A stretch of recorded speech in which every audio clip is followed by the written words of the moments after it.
بینەرانی ئازیزی کەناڵی هیوا ئەم کاتتان باش سڵاو و خۆشەویستیمان بۆ هەموو لایەکتان لە هەر کوێیەک هەن لە گفتوگویەکی تری لایڤی کەناڵی هیوا پێتانە گەمەوە من گۆنا سەعید ئەم ئێوارەیە لەگەڵ هاوکارم شەماڵ عەلی پێکەوە گفتوگویەکی کراوەمانە بێ سەبارەت بە چەندین بابەتی جۆراوجۆر و ڕوودا و پێشهاتی کە لە ماوەیە هەمومان بینیومانە و ئاگداری بین. سڵاو لێبی شەماڵ. سڵاو لە ئێوەش گۆنا سپاسەکەم بۆ تۆش هەروە شەماڵ من بەم جۆرە بیرم لە بەرنامەکەی ئەمڕۆ کردەوە کە ئێمە بتوانین سەرەتا بە گفتوگۆیەک سەبارەت بە خۆتەزانی یادی ڕاپەڕین بوو لە 5 سێە کە یادی ڕاپەڕینە لە ڕانیا ئەنجا بە دوایەوە لە 7 سێە لە سلێمانی و ڕۆژ بە ڕۆژ هەتا با بڵین ئەو ڕۆژانەی سەرەتای ڕاپەڕین بینیمانەوە کە لە هەرێمی کوردستان لەلایەک ئەوەی کە من دیقەتم نیە سەرۆکەکان ئەگەر بە ڕیسپیانە بێتە خوارەوە سەرۆکی کوردستان و سەرۆکی حکومەتی هەرێم و جێگرەکەی و هەمویان قسەیان لەسەر ئەوە کرد کە ڕاپەڕین گرنگە و پێم وا بێ قسەی جۆراوجۆریان کرد بەڵام بیرماکە یەک شت کە زۆر تەکیدیان لێ کردەوە ئەبێت دەست بگرین بە دەستکەوتەکانی ڕاپەڕینەوە. ئەمە با بڵین ئەمە خیتابی سەرەکی دەسەڵات بوو لە هەرێمی کوردستان. لەلایەکی تریشەوە ئەدبینی خەڵک بە تایبەت کە ئەوە نییە کە ئەڵی 30 ساڵ ئەوە جۆرەکینێکی تایبەتە پێت ئەڵێ کە 30 ساڵ ماوەیەکی زۆر دوور و درێژە کە تێپەڕیەوە بەسەر ڕاپەڕینە و خەڵک سەیری تەبعەن خەڵک ئەمڕۆ سەیری بارودۆخی ژیانی خۆیەکە سەیری ئەوە ئەکا کە ئەو چۆنەژی گوزەرانی چۆنە ئاستی گوزەرانی چییە کارکردنی چۆنە گەشەی ئابووری چۆنە با بڵین گەشەکردن بەگشتی خوێندن چۆنە تەندروستی چۆنە خزمەت گوزارەکان چۆنە کاتی خەڵک ئەمان بینی ئەم ساڵ بە تایبەت مودی خەڵک زۆر ناومێدانە بوو بەرامبەر تەنانەت بەرامبەر بەیادکردنەوەی ئەگەر بڵێم شتێک ڕووداوێکی مێژووی مەسەلەیەکی مێژووی کە لایەنی کەم ئاڵوگۆڕێکی زۆر بنەڕەتی لە بارودۆخی سیاسی لە هەرێمی کوردستانە دروست کرد بەڵام هێشتا خەڵک ئەوەندە ناومێد بوو لە تاو بارودۆخی ژیانی خۆی زۆر بە بێزاریەوە باسییان بۆنێ ئەکرد زۆر بە بێزاریەوە باسییان نەکرد. هەڵبەت من پێم خۆشە سەرەتا تۆزێ ڕای تۆ لەو بارەیەوە بزانم کە ئەمە بۆ ئەم تەناقۆزە گەورەیە لە نێوان دەسەڵاتێکە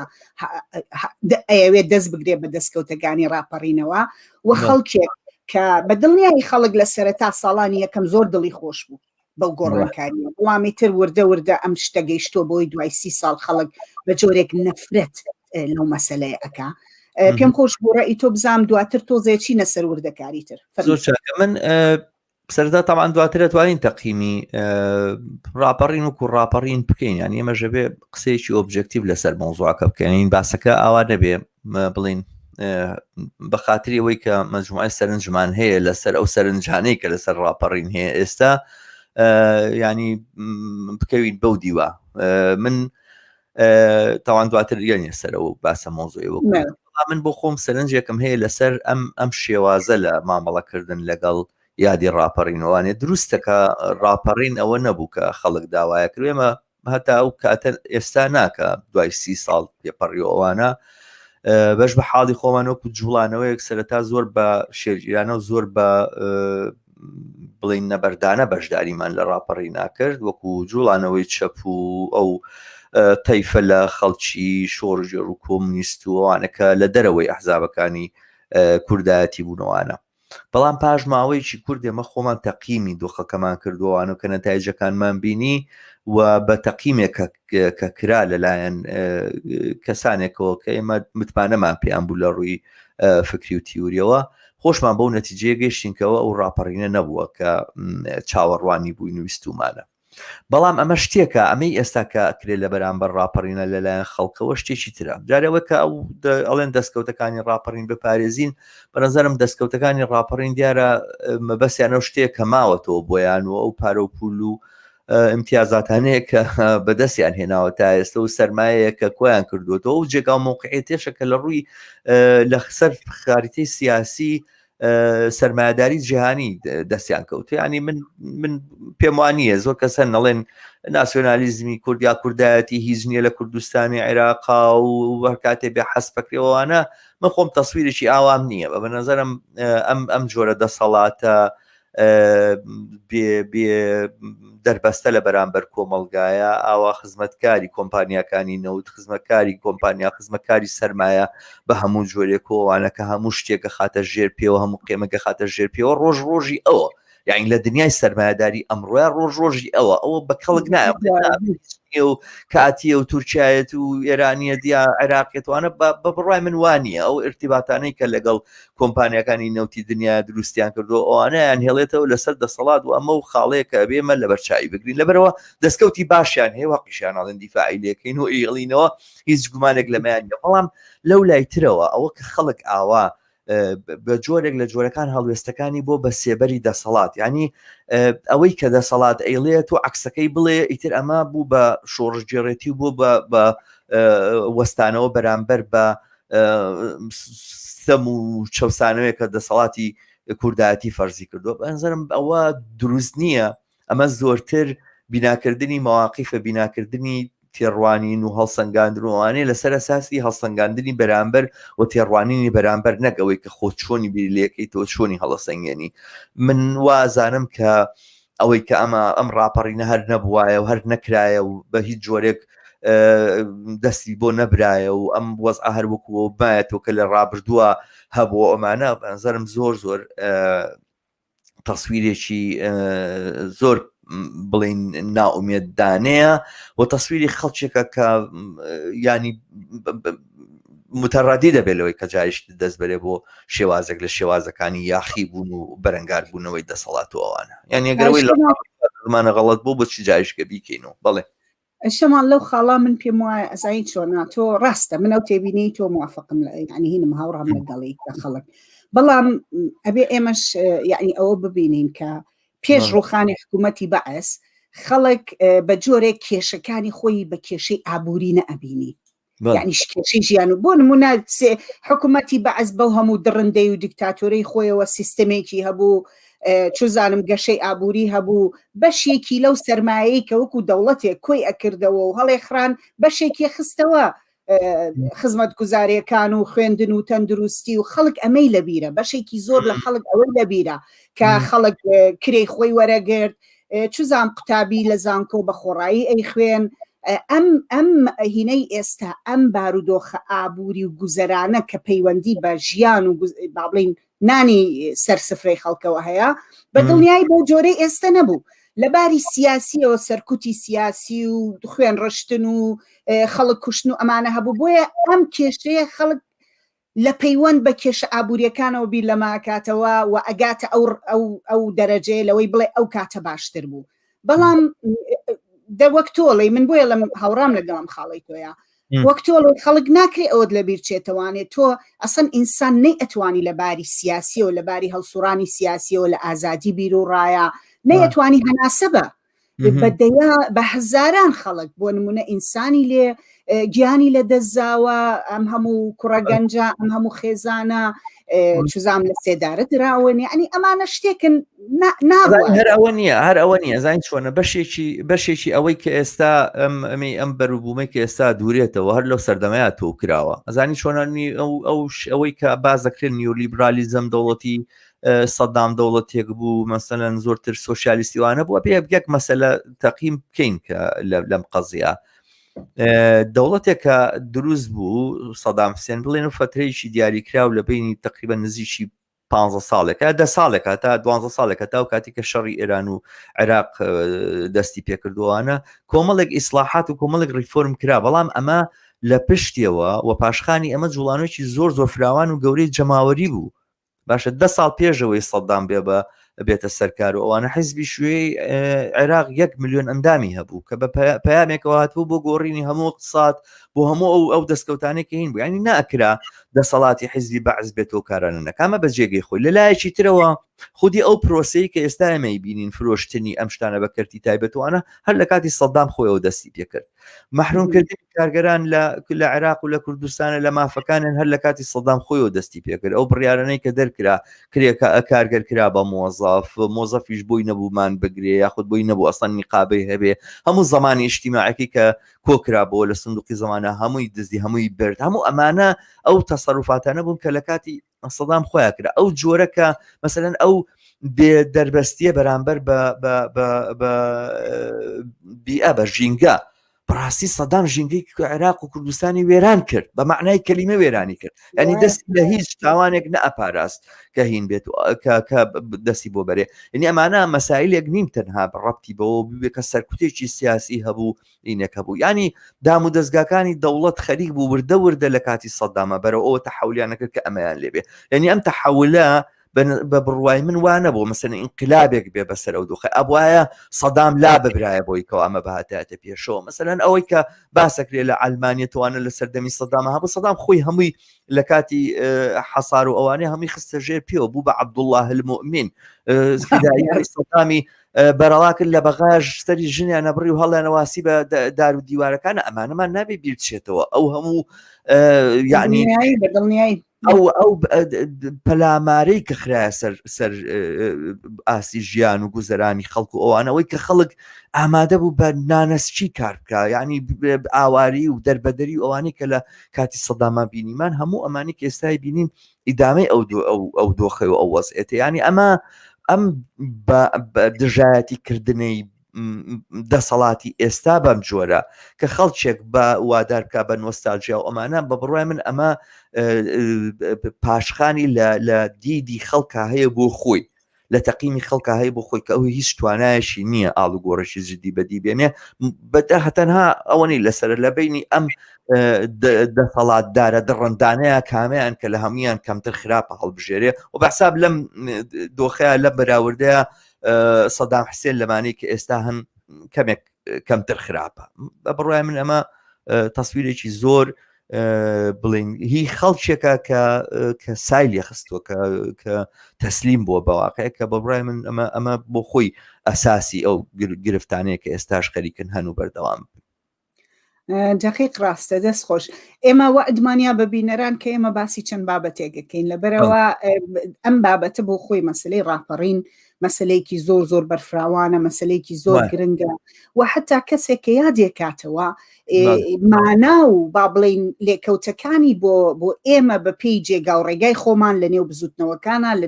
جێگا و ڕێگای چیناتیان بەوەی هەموو ئەمانە فەرقەکە بۆ نمونە کەسێکە ئومێدی بەوە هەبوو بێت کە دەسەڵاتی کوردی بێتە پێشەوە دەسەڵاتی خۆماڵی کوردی بێتە پێشەوە ژیانی بە تەواوی خۆشە بێ و چاکە بێ و ئەگۆڕێ ئێستا نائومێدە بەرامبەر بەوە لە ئەنجامی 30 ساڵ دەسەڵاتی کوردی بەڵام بۆ ئێمە وەکو کۆمونیستەکانی ئەو کاتە شەماڵ وەکو ئەو کەسانی کە هەر لەو هینا مانایەکی تریشی هەیە مەسلەی ڕاپەڕیندی ئەمان باتە سەر مەسلەی هاتنە دەرەوەمان بۆ یەکەم جار وەکو بزوتنەوەیکی کۆمونیستی وەکو بزوتنەوەیکی چەپ و کرێکاریکە بۆ یەکەم جار نزیکبوونەوە لە جەماوەری خەڵک بۆ یەکەم جار نزیکبوونەوە لە کارێکە بردینێ ناو لە بابڵین لە ژوورە تاریکەکان و لە خوێندنەوە و لە هەندێ شێوازی خەباتی بابڵین مەخفی و نهێنی هێناینێ دەرەوە بۆ ناو خەڵک لە نزیکەوە بۆ خەڵک وە پێم وابێ مێژوویەک دروست بوو بۆ ماوەیەکی کورت هەچەند تەمەنی زۆر کورت بوو لەگەڵ ڕاپەڕینا مێژووی دروستبوونی شوراکان و ئەو بزوتنەوەی کە توانی خەڵک بێنێ لە نێو کارگەکانە لە نێو گەڕەکەکانە ژنان بێنێت لە بەرامبەر مەسەلەن ڕێکخراوی ژنان لە بەرامبەر مەسەلەی کوشتن و توندوتیژی ژنان دروستکەن ئەمانە هەمووی گرنگن لە میادەیە بۆ ئێمە باسەکەم وەکو کەسان دوای 30 ساڵەوە کە بچینەوە سەری وە بیری لێ بکەینەوە بە هەر حاڵ پێم خۆش ئەگەر شتێک هەیە لەو بارەوە بیڵێ چونکە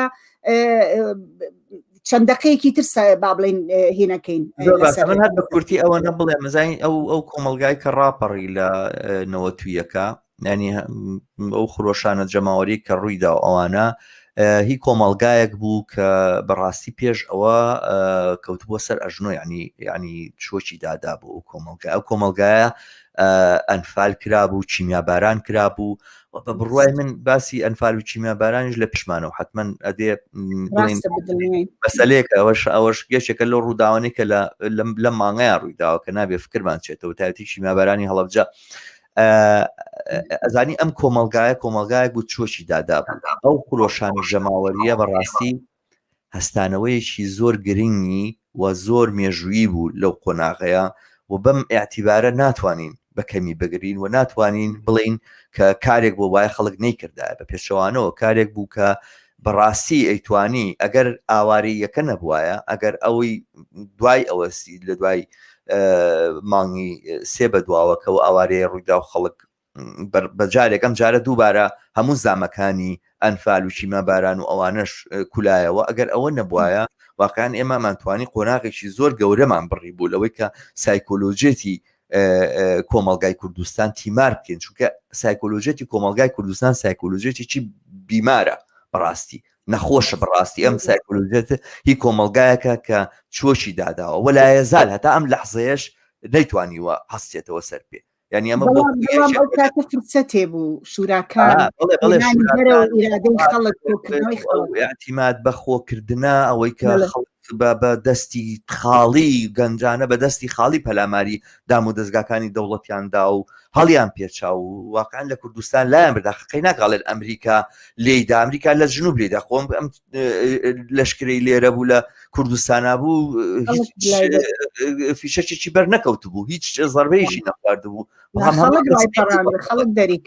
خەڵک دەریکردن ئەمە مەسلەیەک بوو کە زۆر مهم بوو زۆر بایەغدار بوو کە ئەگەر ئەمە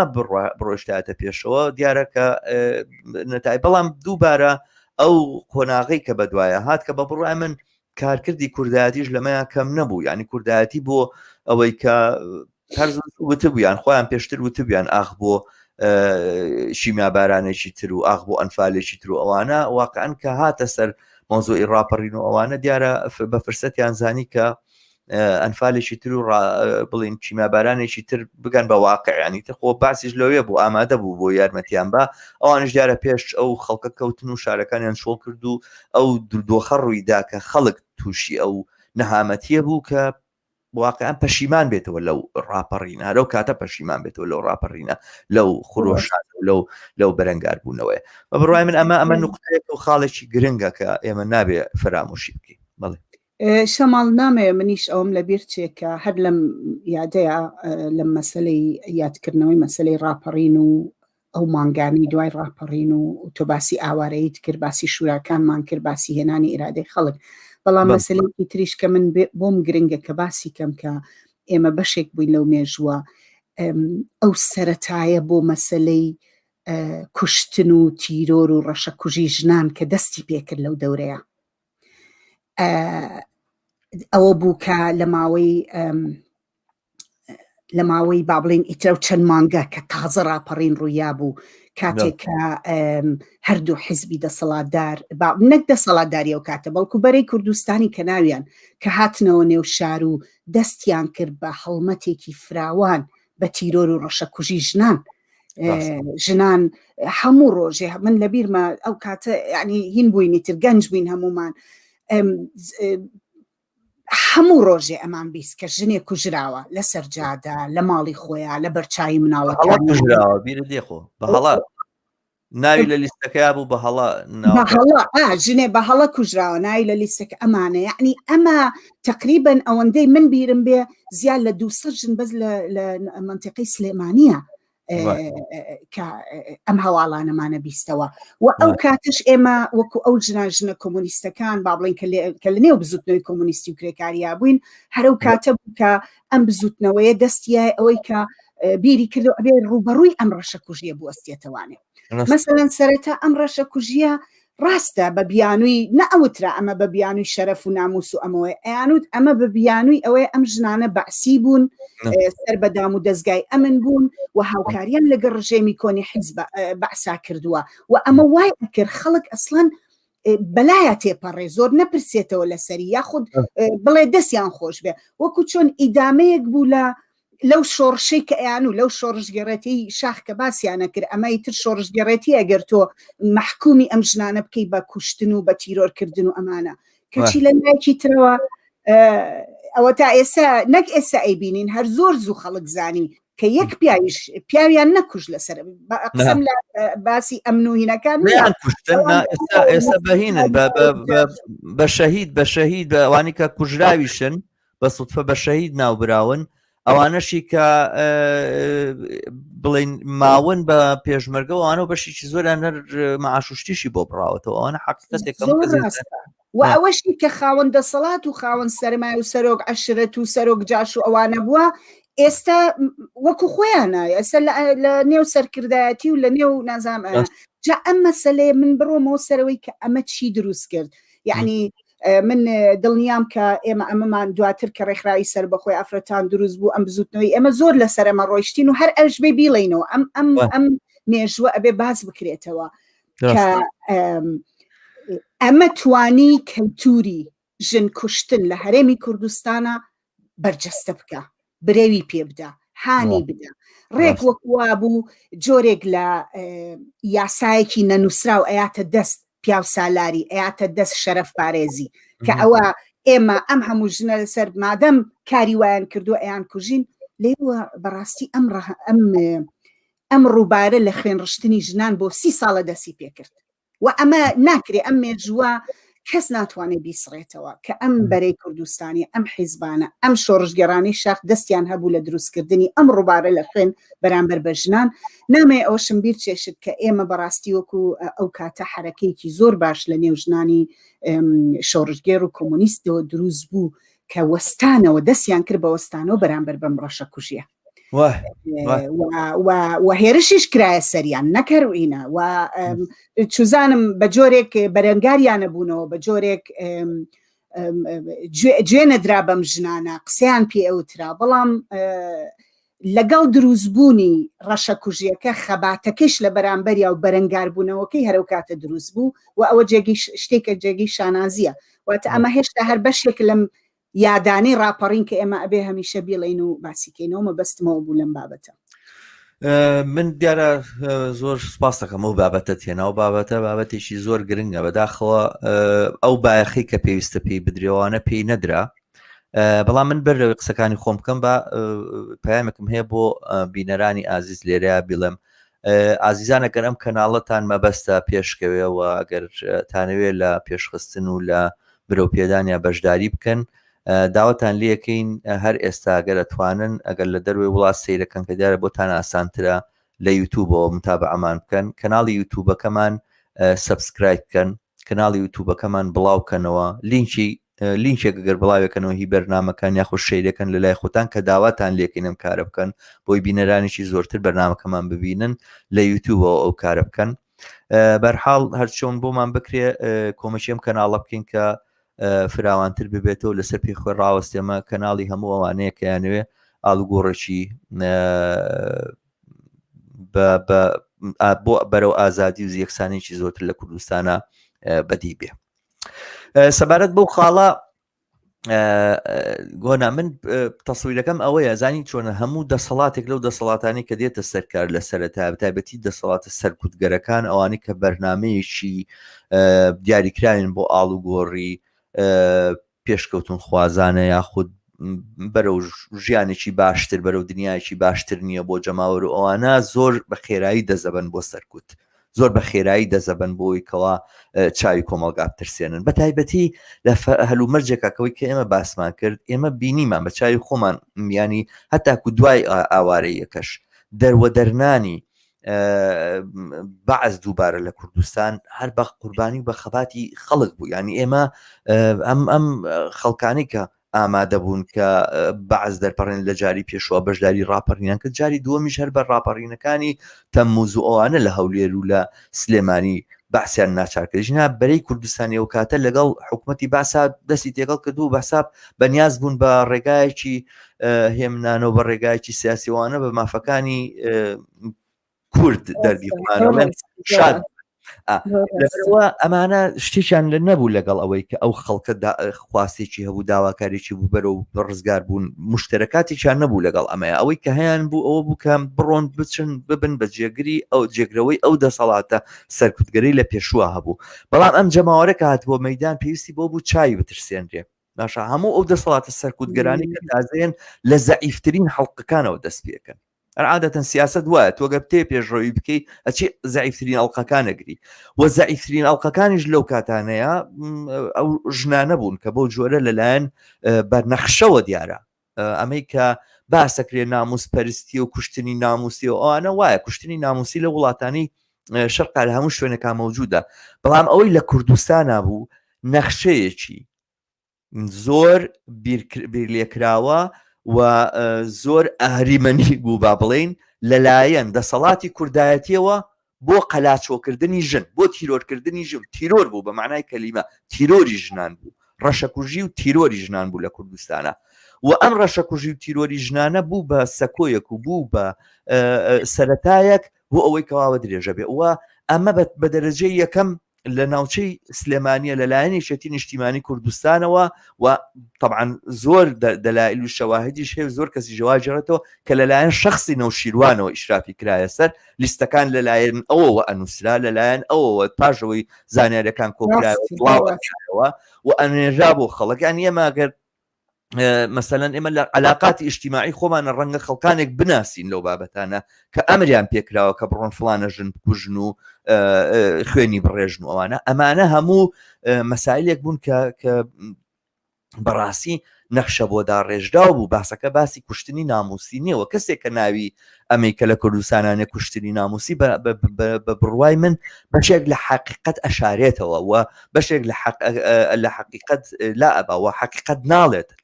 لە ڕاستیە وایە کۆمەلگای کوردستان کۆمەلگایەتی شۆڕژگێڕی لە ڕێگەی ڕەشەکوژی ژنانەوە نازانم تۆ چی لێ ناوەنەی لەوە زیاترکە ترس و تۆقاندن بڵاوکردنەوەی ترس و تۆقاندن و کوشتار و ئەوەی کە چێ بکوژێ آخر چێ بکوژێ بۆی دەسەڵاتی بڕۆین ئەوانە بکوژین کە منەتوانم خەڵک بکوژمەوانی کە لە بەرامبەرمە لە زەعیفترین هەڵقەکانەوە بچووکە تەواوی ئەوەی کە پێوترا پیاوی حکومت و ئەوەی کە پێوترا متعاوین لەگەڵ دەسەڵاتی ڕژێم و ئەوانەیە ئەسڵەن پلۆپایان پێدرا ئەسڵەن هێنانە ناو دەسەڵاتەوە ئەسڵەن کران بە بەشێک لە دەسەڵات و ئێستا تاوان کارترینیان ئەوانی کە ڕایان کرد ئەو کاتە جێگەیان نەبوو ئەوانە هێنرانەوە ئەوانەی کە بەشدار بوون لە ئەنفالە لە ێزان ئێستا بە احترامەوە معاملەکردن و لە دوو هەفتە لەمەوە بەربوو پێما بێ بەرنامەیەکمان کرد لەسەر خودی ئەنفال و ئەوانە کە قسە کرا لەوێ کە لەسەر مەوزوعی ئەنفال چۆنی تاوانکارەکان بە جۆرێک لە جۆرەکان بە هەموو لیان خۆش بوون و ئەوانە قازیەکان چەند ڕسمیان لەگەڵاگرن قازی دادگای باڵای تاوانەکان و ئەوانە ئاوایە حاڵەتەکە بەڵام کە هاتە سەر ژن ئەبێ بکوژرێ ژن ئەبێ این بکرێت باسەکە تیرۆرکردنی کۆمەلگا بوو لە ڕێگای ژنانەوە ئەمە تیرۆری ژنان بوو و ئەم مەسەلەیە نابێت ئەم تاریخە نابێت بێشتێتەوە بەڕاستی ئەبێت تاکیدی لێ بکەینەوە ئەبێ بیڵێنەوە ئەبێ نیشانی بینەوە بیڵێنەوە بە کۆمەلگا وەک تۆش وتت دیارە جوڵانەوەیکی زۆر پێشڕە و لە بەرامبەر ئەمەیە هاتە مەیدان و بەڕاستی ئازایەتی لە مەواقفی ئاوایە دەرەکەوێت من هەر لێرەوە بیڵێم و با هەموو ئەوانەشی کە گوێبیستیان بەرنامێنەوە بزانن سەرباری هەر ملاحەزاتێک لەسەر جوڵانەوەی خۆمان کە هەبێت و ئەمانە جوڵانەوەی کۆمونیستی کارگەری لە کوردستانە ئەو جوڵانەوەی بوو کە بەرەنگاری ئەمە بووەوە و بە تایبەتی شخصی ڕێبوار ئەحمەد کەسێکە کە لەم جوڵانەوەیە لەم بەرەنگار بوونەوەیە ڕۆڵێکی زۆر بەرچاوی هەبوو و ڕۆڵێکی زۆر کاریگەری هەبوو و مەسەلەیەکە کە مێژوو ئەبێ لە داهاتوە بینوسێتەوە کە ئەگەر ڕێبوار ئەحمەد نەبووایە کە هەتا لە ناو ڕێکخراوە چەپەکانە لە ناو ئەو ڕێکخراوە کە خۆی ئەندام بوتایە ملاحەزات هەبوو لەسەرەوەی کە ئەم مەسەلەیە باسکەین و بیڵینوانە ئەگەر ئەو نەبووایە ئەم قەزیە لەوانە بوو ببێ بە قەزێک بەڵام زۆر بڵێن دواتر و ئەو پێشڕەویە و ئەو دەست پێشخەریە لەلایەن ئەوەوە جێگای ستایشە و ئەبێمە لە مێژووا بنووسێتەوە سەر باریەوانی دیارە ڕێکخراوی ژنانی شۆڕژێر هەبوون کە خۆت پێما بێ یەکێک بووی لە ئەندامەکانی لە ناو بازاڕە بەنامەیان بڵاوە کردەوە حەشاماتیان کۆ کردەوە ئاسایشەکان وانە خستیان هەناو ینی ناچار بوون کە بڕۆنە ناو دوکانێکەوە دەڕابەکەیان دابنەوە ئەمانە و خەڵکیان لە دەور کۆکەنەوە بڵێن ئەمانە بەحسین و ئەمانەوان و بیان بەرگری لەو ژناناکەن لەو ژناناکەن کە بەعسی بوون وەمانە خۆیان بەعسین و لەم پرۆسەیە ئێمە بەرەنگاری ئەم تیرۆرەی ژنان بووینەوە و لەم پرۆسەیە ئێمە ڕاوەستاینەوتمان نا و بە بڕای من ئەگەر ئەم جوڵانەوە کۆمونیستیە هیچ شتێکی تری نەبێ کە شانازی پێوە بکات و شتێکی تری نەبێ خۆی پێوە بڵێن بناسیێنێ و ئەمانە ئەمە بەتەنها کافیە. مەیدانێک ئەوە مەیدانێک بوو کە تایە بەڕاستی توانیمان ئەو مێژووە بۆ خۆمان تۆمارکەین وەکو بزوتنەوەیەک و ئەوانەی کە تۆ باست کرد دەست خۆش بێ هەم لە کتێبەکەی هاوڕێ ڕێبۆر ئەحمەدی شاهاتووە خکەم هەنێک باسەکە لەسەر ئەو کاتەکە چۆن ئەم بڕیارە دراکە ئەبێ ئێمە بڕۆین بەرامبەر بەمە قسە بکەین و بەرەو ڕووی بینەوە و ئەحداسەکانی دوای ئەوەی تر زۆر تاریخێکی پرشنگداری تریشی هێنایە پێشێک کە دروستکردنی ڕێکخراوی سەربەخۆی ئافرەتان و کردنەوەی پەناگای ژنان و خەبات بۆ یەکسانی مەسەلە یەکسانی خوازی لە نەوەتەکانە جێگە دەستیان بزوتنەوەی بە تەواوی بەمەوە دیار بوو. دەست خۆش شەماڵ من وردە ئەگەر تۆش پێت وەکوتم ئەم باسە بەڕاستی زۆر فراوانە بەڕاستی ئەوەندە شت هەیە کە ئینسان لە سەری بڕوا لە یادی مەسەلەی ڕاپەڕینە لە باسکردنی مەسەلەی ڕاپەڕینە کە بە شێکی بەرنامەیە تاوا نابێ بەڵام پێم خۆش بوو ئاوا تێپەڕینێ بکەین بەسەریانە. من ئەمەوێ ئەگەر هین بێ بچینە سەر بەشێکی تر بابەتێکی تر کە دیسانەوە لەم ڕۆژانە بابەتێکی زۆر گەرم و گوڕی جیهانی و بابڵین لۆکاڵیش لە هەرێمی کوردستانە بوو کە مەسەلەی 8 مارسە و یادی ڕۆژی جیهانی ژنانە. زۆر باش زۆر باشە حتمما باش باسی ئەوەکەین بەڵام با من پێشەوە بە بیرەنانی خۆشەویستمان بڵێم و ئاگادارکەم کە من خۆم گفتوگۆیەکەم لەگەڵ هاوڕێ مەهدی ڕەسوڵ وەستا مەهدیە کردووە سەبارەت بە ئەو باسی کەوترا مانگرتنی کارگەرانی ژینکە پارێز بۆ لە سلێمانی کە دواتر بۆمان ڕوونە بێتەوە پێم خۆشە هەموو بینەران بینەری ئەو بەرنامەیە بن بۆی حقایقەکانی ئەو دۆخە بزانن چۆنە. گفتوگۆیەکی کورتم ئاوە نزیکی نیو سەعاتێکە لەگەڵ هاوڕێ مەهدی ڕەسوڵا کردووە نەویش بەوەی تەکنیکەوە بەداخەوە ناکرێت لایف بێ لەبەرەوە تۆمارم کردووە لە دوای ئەو باسی لەسەر 8 مارسێکین ئەچینە سەر ئەوە و ئەو بڵێن ئەو ڤیددیۆ تۆمارکراوی گفتوگۆی خۆم لەگەڵ هاوڕێ مەهدیە پێشکەشی بینەرانی ئازیزەکەی. زۆر باشە دەست خۆش بێ ئەوە نیو سەعاتی کۆتایی بەرنامەکە تەرخان کراوە بۆ ئەوە پێم خۆشە سەرەتا بۆ چوونە ناو بابەتی 8 مارسەوە بەو گۆرانیە دەست پێ بکەین کە ئامادەمان کردو شەماڵ. زۆر باش باشە زۆر چاک.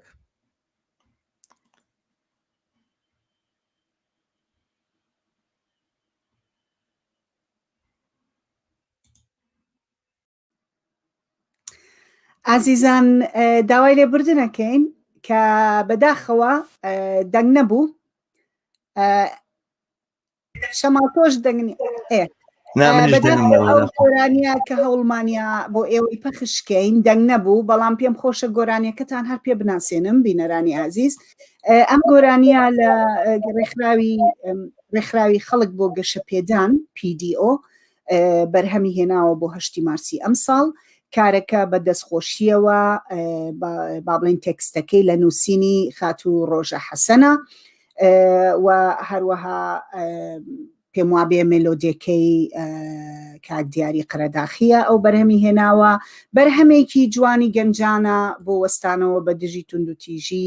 و لە 8 مارسە بڵاویان کردەوە دەستخۆشیان لەکەین پێمان خۆش بوو لێرەوە ئێمەش بۆ بینەرانی پەخشکەینەوە. شەماڵ بۆ چوونە ناو باسی مەسەلەی 8 مارسەوە من پێم خۆش بوو چەند خاڵێک باس بکەم پێم خۆشە ڕای تۆش بزانم لەو بارانەوە. سەرەتا من هەوڵمە چاڵی ئەوە نیە دایمە چاوێک بخشێنیتەوە بۆی کە لە دنیاە چی ڕوویە لە 8 مارس ڕۆژی جیهانی ژنانە و اینجا بە دڵنیایی بە دیقەتێکی زیاتر و بە وردەکاریەکی زیاترەوە هەمیشە سەیری هەرێمی کوردستانی شەکین کە لەوێ چێ ڕوویە ئەمیادە چۆن گوزەرا چێ قسەی کرد کێکی وت هەموو ئەمانە من ئەوەی دواتر تۆزێ زیاتر لەسەر وردەکاری ئەوەی هەرێمی کوردستان قساکەم بەڵام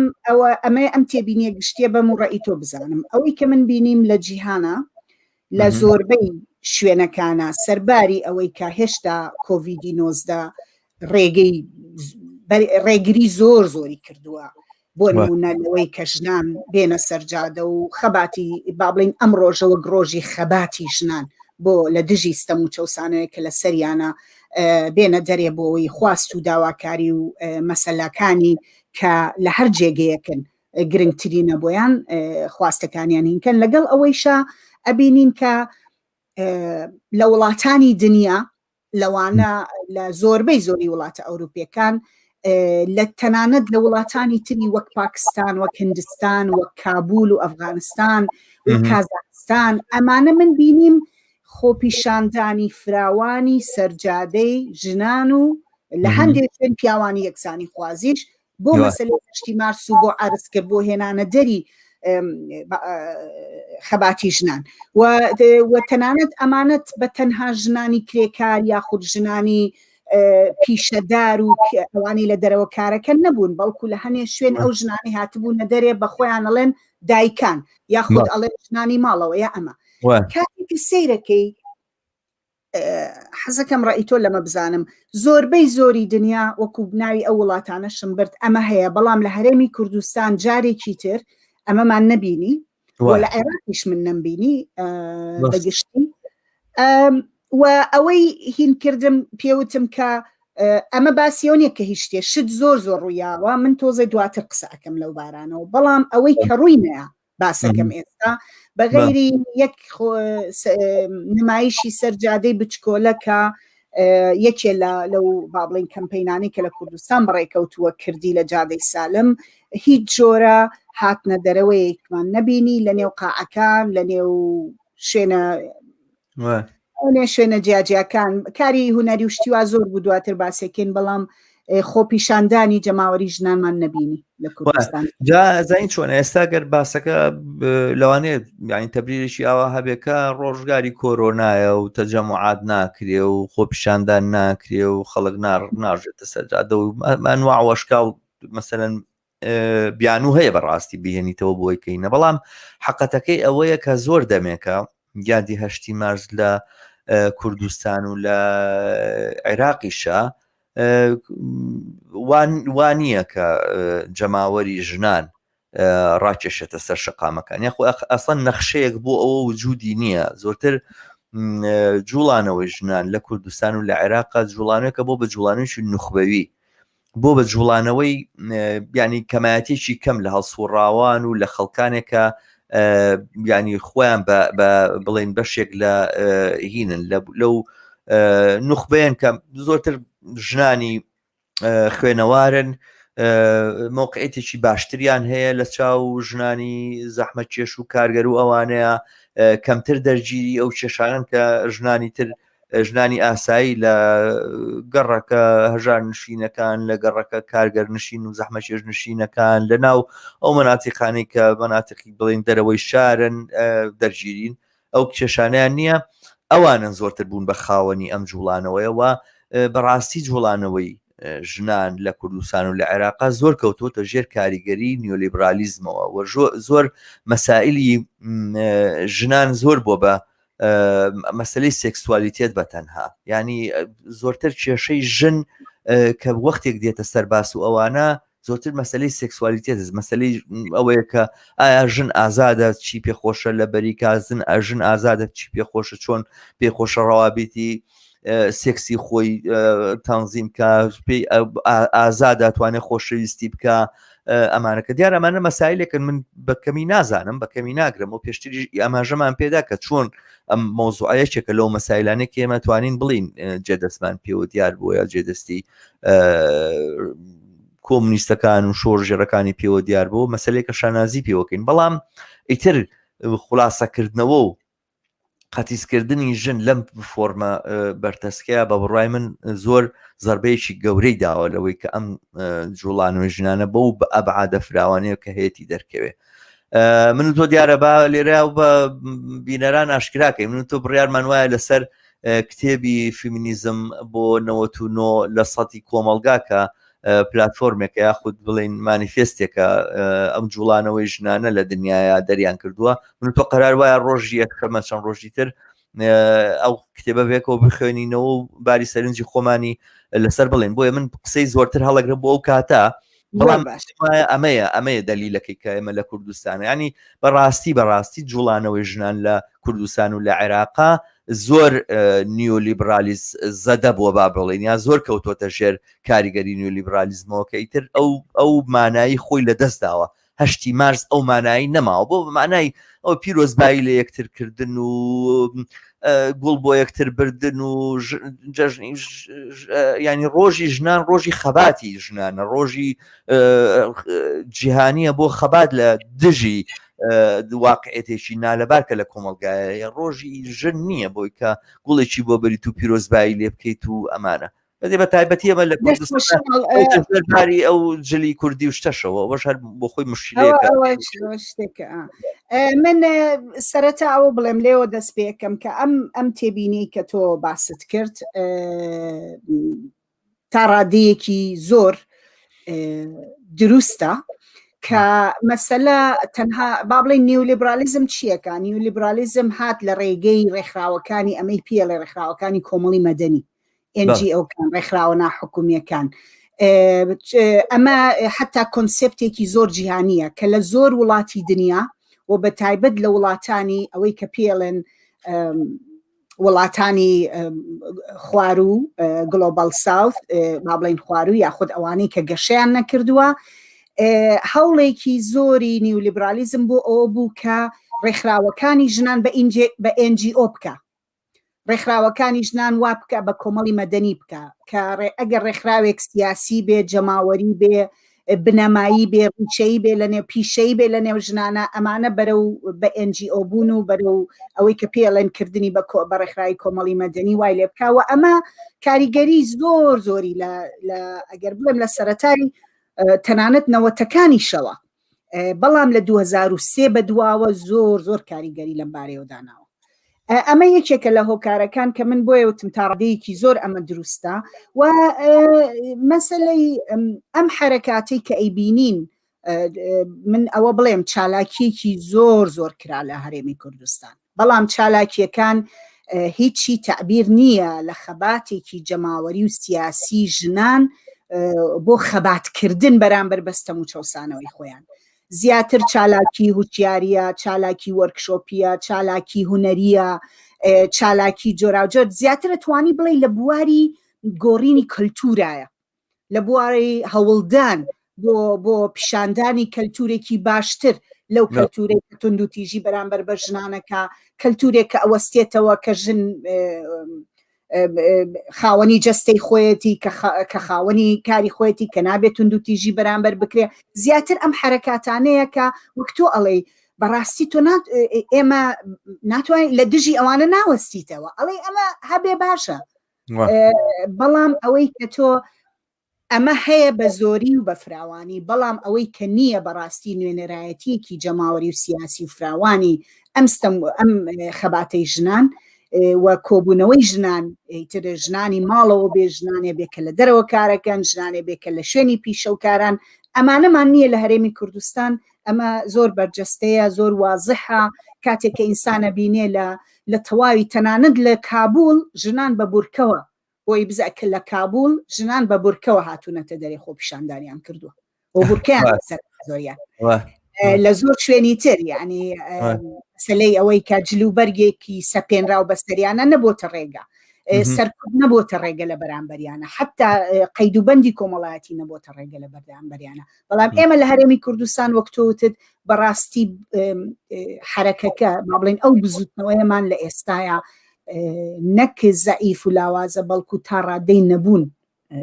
هەیە و لیبرال فیمینیزم لە ڕێگەی UN و لە ڕێگەی ئەتوانم وا بڵێم بیرکردنەوە و شێوازی کاری لیبرال فیمینیزم لە ڕێگەی پرۆژەکانی UN پرۆژەکانی گەشە پێدان پرۆژەکانی ئەمەی پێڵێن گۆڵەکانی گەشە پێدان و ئەمانە زیاتر ئەمانە محرکن زیاتر ئەمانن کە ئەم جۆرە چالاکیانەی لە هەرێمی کوردستان ڕۆدا ئەباتە پێشەوە لەگەڵ ئەوەیشا کە ئەمە وایە و ئەمە مەسهەری شتەکەیە بەڵام بیرمان نەچێ خیتابی سیاسی جۆرا و جۆریش هەر هەبوو هەشتی مارسە بۆ ئەم مەسەلەیە خیتابی سیاسی جۆرا و جۆر هەم لەلایەن حیزبەکانی دەسەڵاتدارەوە و خیتابی تر لەلایەن بزوتنەوەی ئێمە وەکو بزوتنەوەی کۆمونیزمی کرێکاری بزوتنەوەی کۆمونیستی لە کوردستان هەروەها خیتابی جۆرا و جۆری سیاسیش هەبوو بەرامبەر بەمە ئەم ڕۆژە چییە چی ئەگەێنێ و ئەبێ چی بێ بۆ نمونە لەلایەکەوە وەکو هەمیشە وابزانم من 10 ساڵ لەوە پێش شتێکی وا لەسەرەوە نووسیمان کە خیتابی سەرۆکەکانی هەرێم چەنە دوالیزمە دووڕووە لە بەرامبەر بارودۆخی ژنان لەلایەکەوە باز لەوە ئەکەن کە ئەوان بە تایبەت زۆر شانازی بەمەوە ئەکەن کە لە 2008ەوە کاریان زۆر کردووە لەسەر مەسەلەی ژنان و شانازی بۆ ئەکەن کە ڕووپۆشێک کە ڕووکەشێکی سکولاریان دروست کردووە بۆ وەڵامدانەوە بە دنیای نێودەوڵەتی و بە خۆ جوانکردن لە ڕووی دەرەوەیە بەڵام لە ژێرخانە لە دیوی ناوەیە بارودۆخی ژنان ساڵ بە ساڵ خراپتر بووە تونند و تیژی خراپتر بووە بێکاری خراپتر بووە هەژاری خراپتر بووە جێگە و ڕێگای ژنان لە باری کۆمەڵایەتیەوە خراپتر بووە ئەمە وەکو ڕووپۆشێکیان دروست کردووە بۆ ئەمە خیتابە سیاسەکەی پارتی زیاتر کە وەکو با بڵێن ئێستا هێزی باڵا دەست لە هەرێمی کوردستانە هەر ئەمەیە کە ئێمە زۆرمان کردو بۆ مەسەلەی ژنان و ئەم حکوومەتە زۆر کارەکە لەسەری وا ئەکا و بۆ ئەمەش نیشانەیە کە یاسایەکی لێرە هەموار کردووە کە جێبەجێ ناکا کۆمەڵێ بەڕێوەبەرایەتی تونند و تیژی دروست کردووە کە کارەکە بەڵام بودجەی نایەتێ بودجەی تەواوی نایەتێ کارەکانی بکە احصایاتی غەڵەت بڵاوکەن احصایاتی هەڵە بڵاو احصایاتی جۆرا جۆر بڵاوکەن کە ئەو دۆخی ئینە بڕای من زۆر فۆرمالیە زۆر ڕووپۆشە زۆر بڵێن ناڕاستە بەڵێ بە قسەکانم پێ بڕێت بەخشە تەنها ئەوەنە من ویستم لە بەرامبەر ئەمەیە کە ئەمە خیتابی ئەوانە بۆ نمونە شوێنێکی وەکو وەرە بۆ سلێمانی و بۆ حیزبی دەسەڵاتدار لە سلێمانی کێکێتی نیشتیمانیە هەوڵەیە ئەم ڕۆژە بەکار بێنێ بۆ ئەوەی بە دنیا بە کوردستان بڵێ بە خەڵک بڵێ ئەوە من سیکولارم پێشکەوتن خوازم ژنان زۆرن لە ڕیزی سیاستکردنا ژنان زۆرن لە مەڵبەندەکانمان لە نێو ڕیزەکانی حیزبما چەند خیتابێکی جۆراجۆر هەبوو لەم بارەیەوە کە ئەوە مەسەلەن جێگری حکوومەتی هەرێم کەسێکی فێمینیستە کەسێکی یەکسانی خوازە پیرۆزبایی لە ژنانەکە لەم ڕۆژەیە ئەڵێ تونند و تیژی مەکەن ئەڵێ ئەم خیتابانە هەبوو لە باری سیاسیەوە کە بە بڕوای منێکێتی هەوڵیا جارێتر ئەمە بڵێتەوە کە ئەوە منم کە بەرگری لە ژنانەکەم و ئەو منم کە ژنانی سکولار و ژنانێک لە ڕیزەکانی منە خەریکن لە نێو دەسەڵاتە هەنوو لە نێو پەرلەمانە هەنوو لە نێو ڕیزەکانی با بڵێن بەڕێوەبەرەکانە هەنوو لەم جێگایانە دامان ناون ئەم خیتابەی کە ئەڵێ ژنان بخنێنە شوێنی دەسەڵات و شوێنی بڕیاردان و ئەمانە دانەیەکی تر ئەگەر کاتم زۆر نەگرت بێ ئەمە ئیشارەتی پێ بم مەسەلەی خیتابی ئێمەیە وەکو کۆمونیزمی کرێکاری و پێم خۆشە بێ ئەگەر تۆ بتێ لەسەر ئەوەش سەرنجێبەی ئەوەی کە من بینیم بەڕاستی هاوڕێیانم لە با بڵێن لە حیزبی کۆمونیستی کرێکاری کوردستان و هاوڕێیانێکی تر سیمیناری جۆرا و جۆریان گر پانێڵیان گر قسە و باسییان کرد سەبارەت ئەوەی کە ئێمە چی ئەڵێن لەسەر ئەم ڕۆژە لەم ڕۆیە لە 2021 ئێمە چۆن سەیری ڕۆژی 8 مارس ڕۆژی جیهانی ژنانەکەین و ئەمانەوێ یاخود قسەی ئێمە چییە پلانمان چییە هینمان چییە ئەوەی کە من بیستم ئەم خیتابەیە کە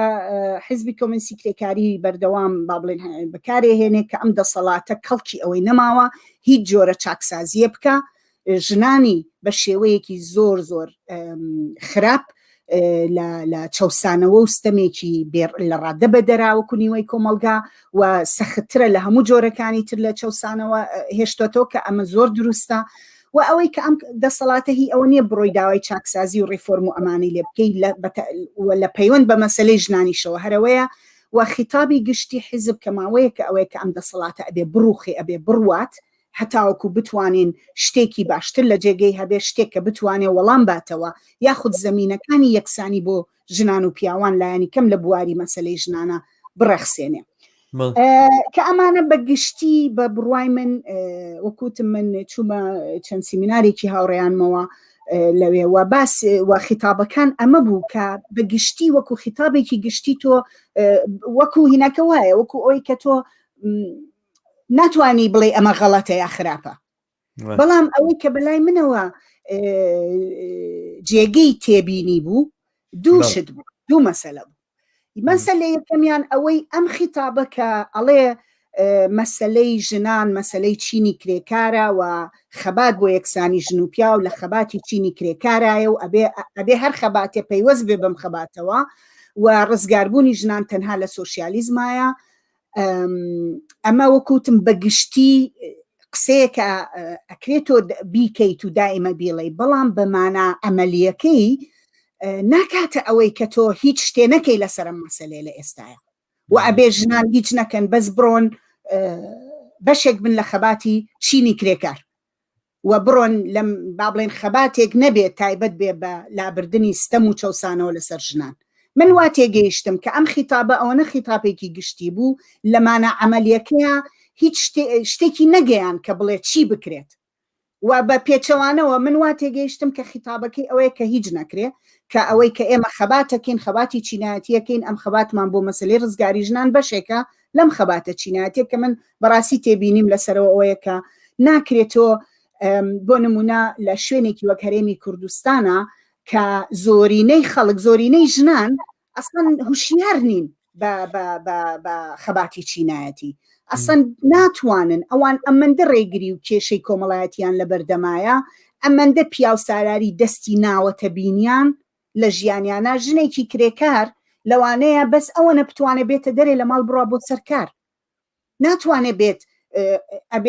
ئەمە بێت ببێ بەشێک لە خەبات خۆ ئەبێ ڕێگەیەکمان هەبێ بۆ بەردەم ژنان چۆن بتوانن بەشێ بن لەم خەباتە بۆ لابرنی ستەم و چەوسانەوە ملاحەزەی دووەمم لەسەری ئەوە بوو کە من زۆر خۆم لە دژی ئەوەم کە تۆ هەموو جۆرە خەباتێکی فیمینیستی ڕەت بکەیتەوە یعنی ئەمە هیچ معنایەکی نییە بەلامەوە لە دنیای ئەمڕۆیە تۆ مەسەلەن خەباتی ژنان بۆ ڕزگاربوون لە دەست سێکسیزم بێ لە دەست چەوسانە ستەمی و چەوسانەوەی پیاوسالاری بێ لە دەست بەها خێڵەکیەکان بێ لە دەست دەسەڵاتی دین بێ و لە دەست ئەوەی کە چۆن سەرمایەداری ئەمانە هەمووی بەکارەهێنێ لە دژی ژنان ناکرێ ئەمە یعنی تۆ بڵێ ژنان ستەم و چەوسانەوەی ژنان کۆڵەکەیەکی هێشتنەوەی سەرمایەداریە بەڵام ژنان تەنها کاتی ڕزگاریانە بێ کە سەرمایەداری بڕوخێ ئێکەوا بێ ئێمە بازنەیەکی داخراومان هەیە ئەی چی بکەین لەم بینەیە چۆن خەبات بکەین چۆن کار بکەین مەبەستم وەیە ڕێگەیەکمان نەبینی لەم خیتابە سیاسیەی با بڵێن بزوتنەوەی کۆمونیزمی کرێکاری حیزبی کۆمونیستی کرێکاری با بڵێم چکە هی حیزب بۆ کارە ڕێگەیەکی ئەمەلیم نەبینی و ئەوەشم بینی کە هەموو جۆرە کارێکی تر کە بە بڕوای من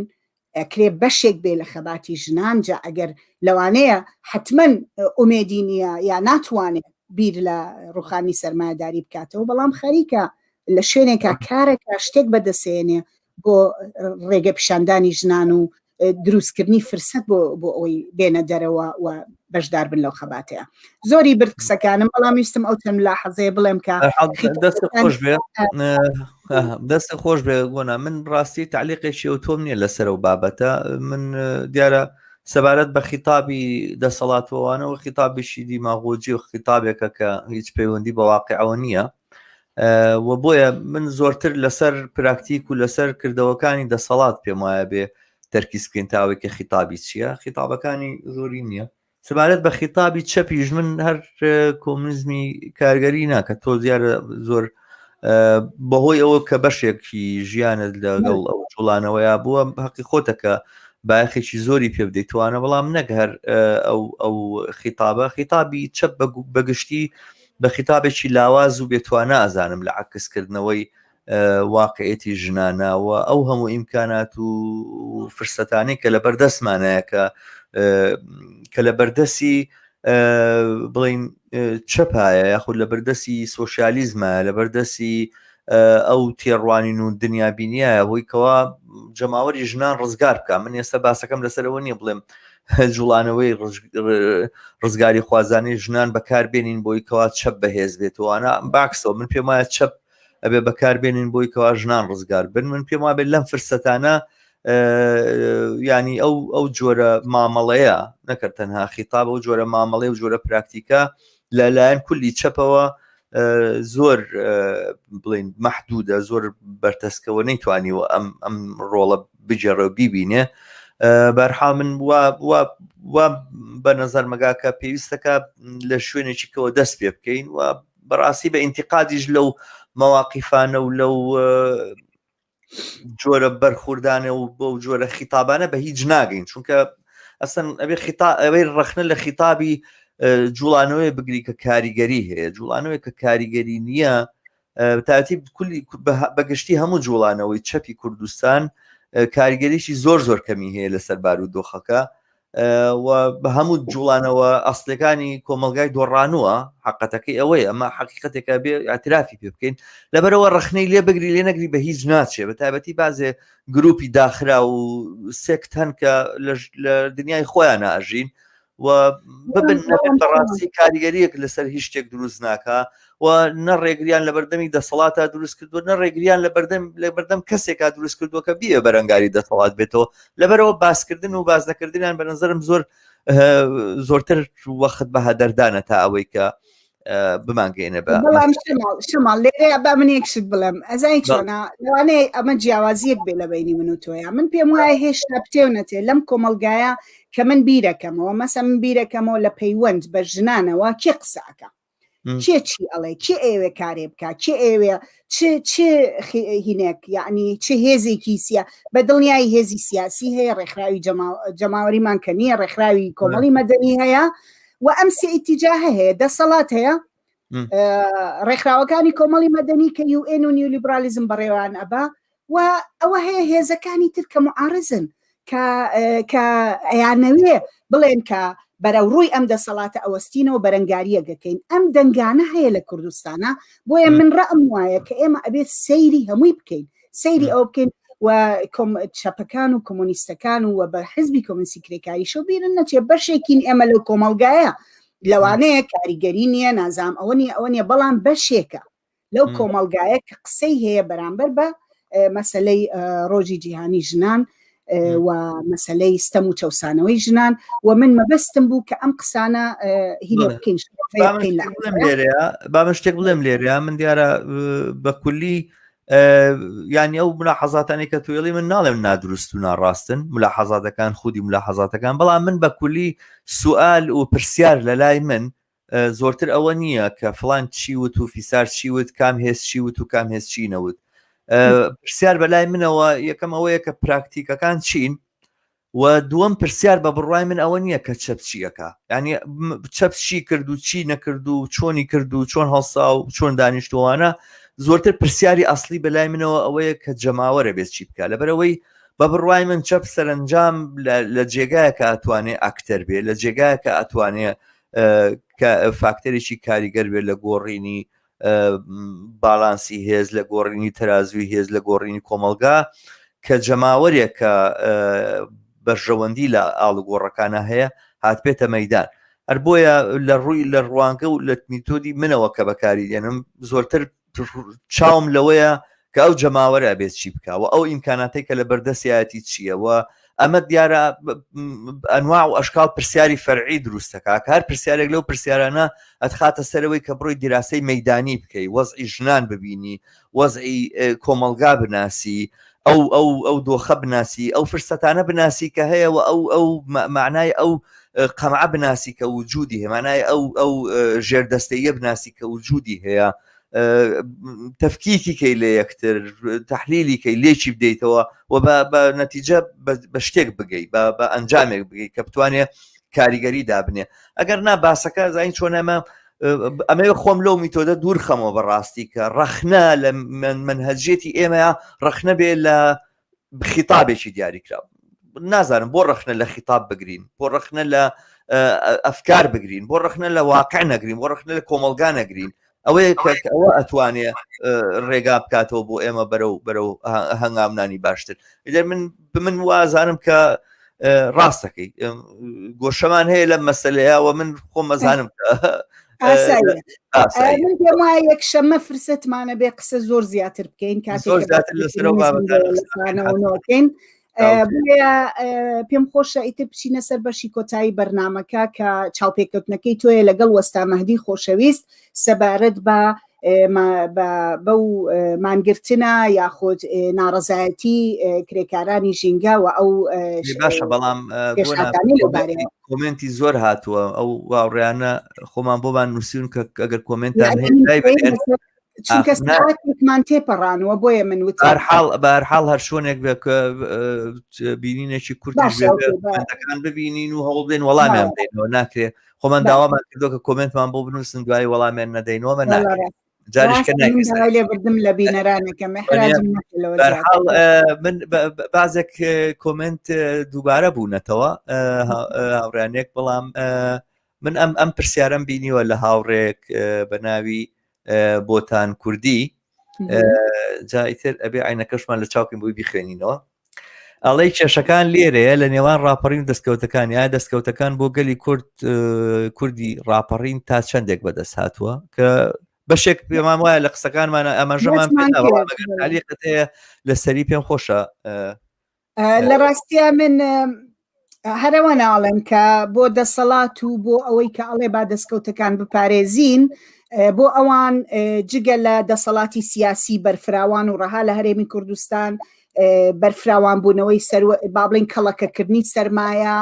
کۆکردنەوەی سەرمایە زیاتر دەستگرتن بەسەر هەموو بوارەکانی ئابووری هەرێمی کوردستانە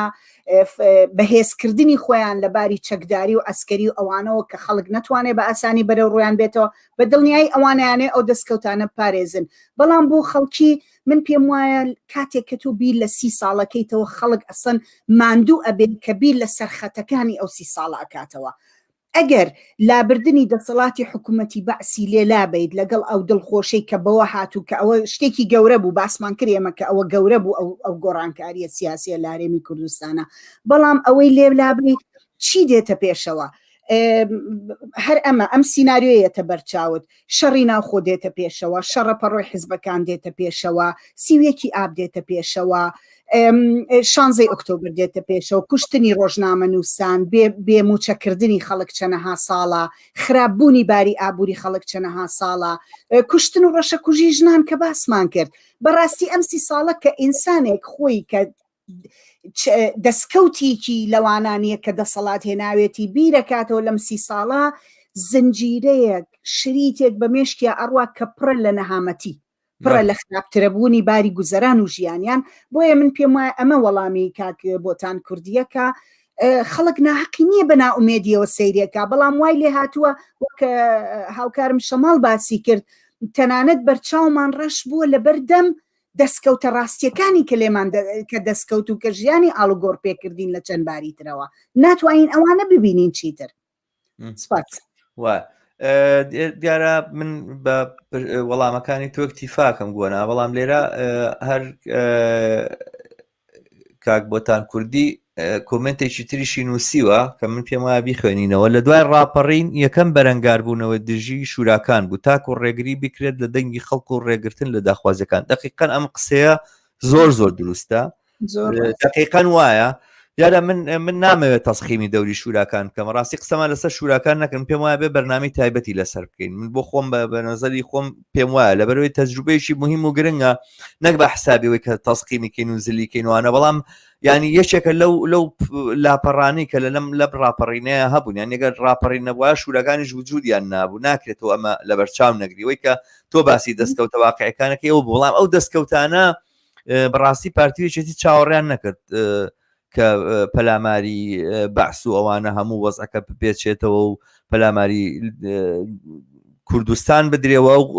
کوشتارە قەومیەوە ئاوارەیە ڕووباتوانە چاوەڕێوایان نەکرد خۆیان زوو دەست پێشخەریان کرد ئەلانیان کرد کەم شورانە غیرە قانونین و هەوڵیان داهاتە ڕێگری دروست بکەن خەڵکیان لە دژی شوراکان هاندا بە تایبەتی کە لە 16 ئازارابینیان کە حەشاماتێکی گەورە بە دەوری شوراکانە کۆبوونەتەوە هاتوونەتە مەیدان و هاتوونەتە پێشەوە. ئەمە یەشێکە لەو ڕووداوانەی کە ناکرێت لەبیر بکرێت کە من وازانم پێویستمان بەوەیە سەبارەت بەم لایەنەی ڕاپەڕین بەرنامەی تایبەت بکەین. دیارە کۆمنتی تریش هاتۆ من داوای لێبوردنەکەم ئەگەر کاگۆتان کوردی لێمان ببوورێ کە فریای هەموو کۆمنتەکانی ناکەوین زۆر سپاسێکین کە تەفاعولێکی باشی لەگەڵا کردوین. بەڵام دێمە سەر کۆمنتێکی هاوڕێ بەڵێن ئیسماعیل کە لێرەیان نووسیوێتی ئەڵێ من لێکۆڵینەوەیەکی بچووکم کرد لە دوای ڕاپەڕینەوە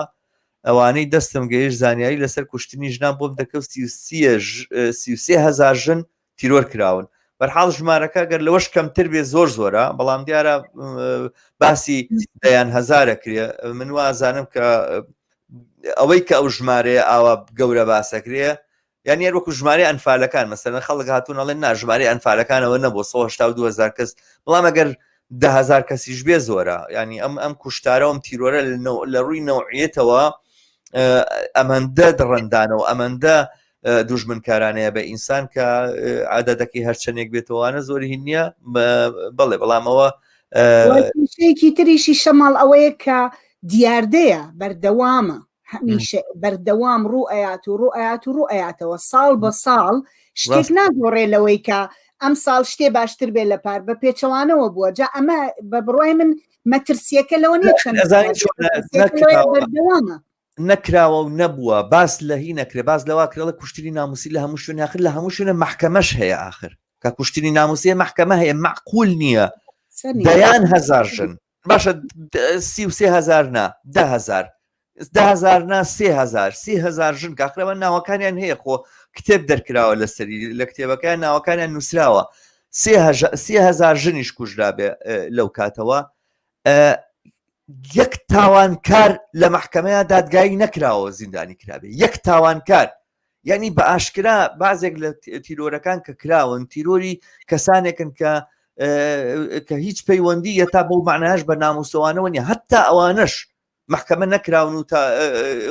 سزا نەدراون. ئەمەیە ئەو واقعەتی کە لە ئیراکە ئێستا مەسەلەن نێچیبان بەرزانی دیڵێ ڕێزمان لە مافی ژنان گرتووەوانە ئیتر بە هەرحاڵ وەکو هەموو قسەیەکی ترێ بێ حسابی بۆ بکەین کە نابێ حسابی بۆ بکەین. بە هەرحاڵ من پێم وایە ئەم بەبەنە ئیکتیفا بکەین زۆر سپاستانەکەین بینەرانی خۆشەویستمان کە لەگەڵمانە تەفاعولتان کردووە کۆمنتان بۆ نووسین و مێدەوارین لەم بابەتەوە بەردەوام بن. بیرم ناچێت دووبارە داواتان لێ بکەم لە ڕێگەی خۆتانەوە کەناڵەکەمان بە دۆست و ئاشنایەتان ئاشنا بکەن لەسەر یوتیوب لایکی بکەن سەبسکرایبی بکەن و بە دۆست و ئاشنایەتانی بناسێنن. گۆنا تۆ کاتی ئەوەتە کە یا منیش کاتی ئەوەمە کە بڵێن ئیتر ماڵاوایی بکەم شەوشات بکەم لە و ئیتر دوای ئەوە دوای ئەم بەرنمەیە کە خۆم و خۆتکردوان ئەو بەرنمەی من و گفتوگۆی من و هاوڕێ مەهدیە سەبارەت بە بارودۆخی کارگەران و چینی کارگەری کوردستان لە چەند مانگ و هەفتەی ڕابردووە بە تایبەتی ئەم باسی کە کرا لەسەر مانگرتنی کارگەرانی ژینگە پارێزی. عزیزانم بینەران من لێرەوە شەوشاتان لێ یەکەم بەڵام هەر لە بەرنمەکە گۆگری وەستا مەهدیە بم دەردێڵێن لە خەلفەلکەوالیسەوە کاتێک باشە ناوبڕێک وەرەگرین وە لە دوای ناوبڕەکە بەرنمەکەی من و هاوڕێ مەهدی بەخشە بێ. زۆر باش.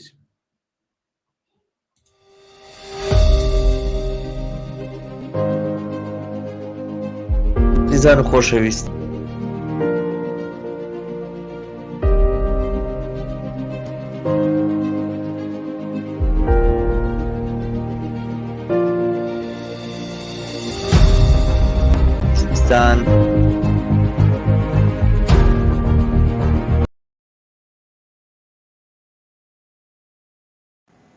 بەڵێ عزیزان و خۆشەویستان بینەرانی کەناڵی هیوا و گفتوگۆیەکی کورتمان هەیە لەگەڵ هاوڕێمان وەستا مەهدی ڕەسوول لە سلێمانیەوە سەبارەت بە دۆخی کارگەرانی کوردستان لەم چەند مانگ و هەفتەی دواییدا و بە تایبەت هەواڵی مانگرتنی کارگەرانی ژینکە پارێز لە سلێمانی کە هەمومان وێنەکانمان بینی و بینیمان بە تەنها یەک ڕۆژ مانگرتنی کارگەرانی ژینکە پارێز یاخود ئەوەی کە باس کرا سەبارەت بە مانگرتنەکە کە ئێستا ڕێمان مادی ڕەسوڵ وردەکاری و ڕوونکردنەوەی زۆرترمان بۆدا سەبارەت بەو مەسەلەیە بەڵام تەنها بەوەی کە کارگەران ڕۆژێک کاریان نەکرد بینیمان کە شاری سلێمانی چۆن بوو بە مەیدانێک بۆ زەبڵ و خاشاک بۆ وانەی کە نایناسن هاوڕێمان مەهدی ڕەسوڵ یەکێک لە هەڵسوڕاوە دێرینەکانی جوڵانەوەی کارگەری کوردستانە ئەو ماوەیەک لە دەستەی پەرشتیاری ڕێکخراوی کرێکارانی بیناسازی بوو لە کوردستان خۆی کرێکاریی بیناسازیە ماوەی 40 ساڵ 50 ساڵە و هەر ئێستا ئەو یەک نووسەری بڵاوکراوەی دەنگی کرێکارە کە لە شاری سلێمانی دەرەچێت زۆر بە خێراتی وەستامەدی خۆشحاڵین کە لەگەڵمانی بۆ ئەم بەرنامەی لە کەناڵی هیوە سپاسانەکەم سپاس بۆ ئێوە و بینەرانی کەناڵی هیوە زۆر باشە وەستامەدی پێم خۆشە سەبارەت بەم هەواڵە تازەیە بۆمان بدوێت دواتر لە چینە سەروردەکاریەکانی تری دۆخی کارگەرانی کوردستان و تایبەت کارگەرانی ژینگە پارێز بەڵام ئەم هەواڵی مانگرتنە چی بوو تەنها ڕۆژێک کار ڕاوەستا و دواتر کەس نەیزانی چی لێ هات ئەنجامەکەی چی بوو دەستکەوتێک بەدی هات خواستێک جوابی وەڵامی درایەوە یا چی بوو کولەن مەسەلەکە چی بوو توانێت سپاس زانی چۆنە خۆی ئەوەی کە بیستوتانە و بینرا و بەرچاوی خەڵکەوە کە لە سلێمانی کرێکارانی ژینگە پارێز مانیان گرتووە ئەوە کرێکارانی ژینگە پارێزین کە مانیان گرتووە ئەوە کومپانیای ئۆرانۆس و کومپانیای خالیشینچیە کێشیان هەیە لەگەڵ شارەوانیەکان لەسەر تاخیربوونی سلفە و لەسەر کۆمەڵێ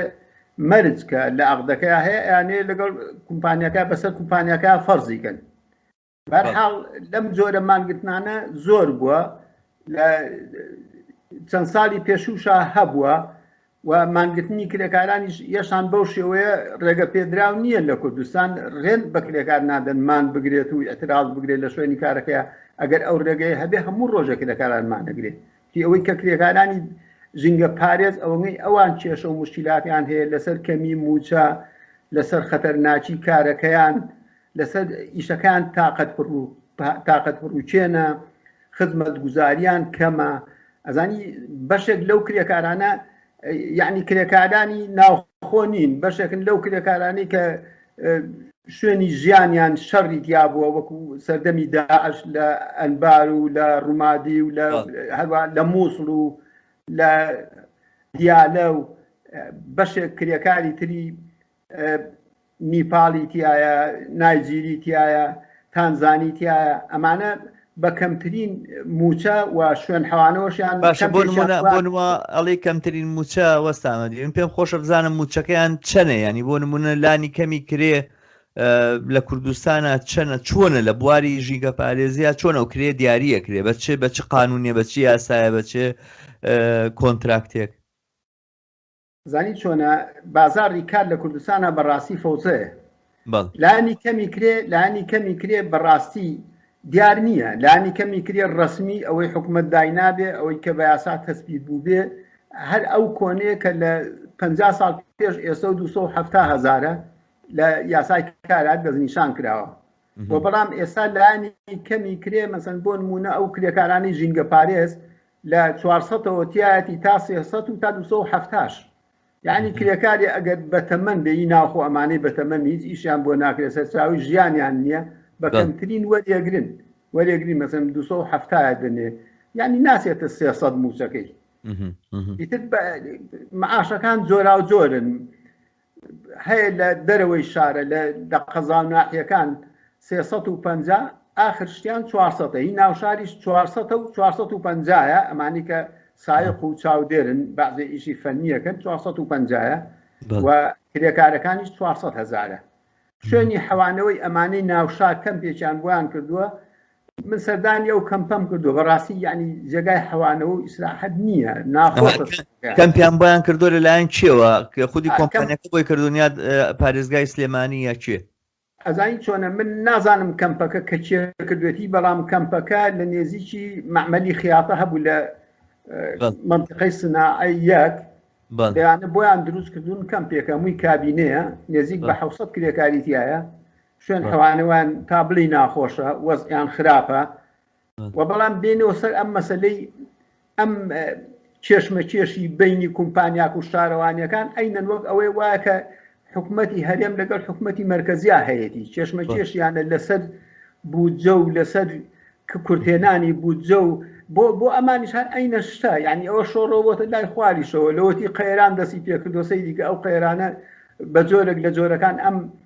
کەرتی خزمەت گوزاری گشتیانەشی گرتوتەوە حکوومەت دەستی بۆ بردووە خەریکە ئەم خزمەت گوزارێ بە تەواوی نایێت کە بەڕاستی ئەمە زۆر خەتەرە خەتەرترینشت ئەوەیە کە ئەم بودجەی کە دیاری پێکەن بۆ کەرتی خزمەت گوزاری گشتی بە تەندروستی و بە ژینگە پارێز و بە ئەمانە خەریکە وردەوردە ئەم مەسلەی کۆنترات و کۆنتراتکاریە وای لەیەکە بەڕاستی ئەیباتە دووهاوە یعنی ئەو کێشەی ئەوان لەسەر چیە ئەوان ئەڕۆن کۆنتراتە گرن لەگەڵ حکوومەتە بە تایبەتی هی ژینگە پارێز خۆ ئەمە ناچێتە لارسازیە بگرێت و دوای ئینتاجەکەی دیار بێت و ڕبحەکەی دیار بێت ئەم ئیشێکە کە ئەم منتیقەیەکە گرێ بۆ پاکەوەکردن ئەرێ ئەم ئیشەم بۆ تەواوکە ئازانی ئیشی خزمەت گوزاری گشتی بە تایبەت نەهینی سەحا نەهینی ئەمەی کە ژینگە پارێزە ئیش تەواو نابێت لەوێ ئینتاجەکەشی معلوم نییە تۆ خزمەت گوزاری پێشکەشەکەی بە کۆمەلگایەک بەرهەمدێنی کە تەندروست بێ یعنی بەڕاستی یعنی ئەمە زۆر خەتەرە تۆ بێ لەسەر تەندروستی گشتیش ئەم مناقەسەیە و ئەم مزایدێت لەگەڵ یەکا بکەی من تێگەم لە قسەکەی تۆ تێگەم وەستا ئەم شتە زۆر دقیقە و زۆر دروستە باسکردنی ئەوە کە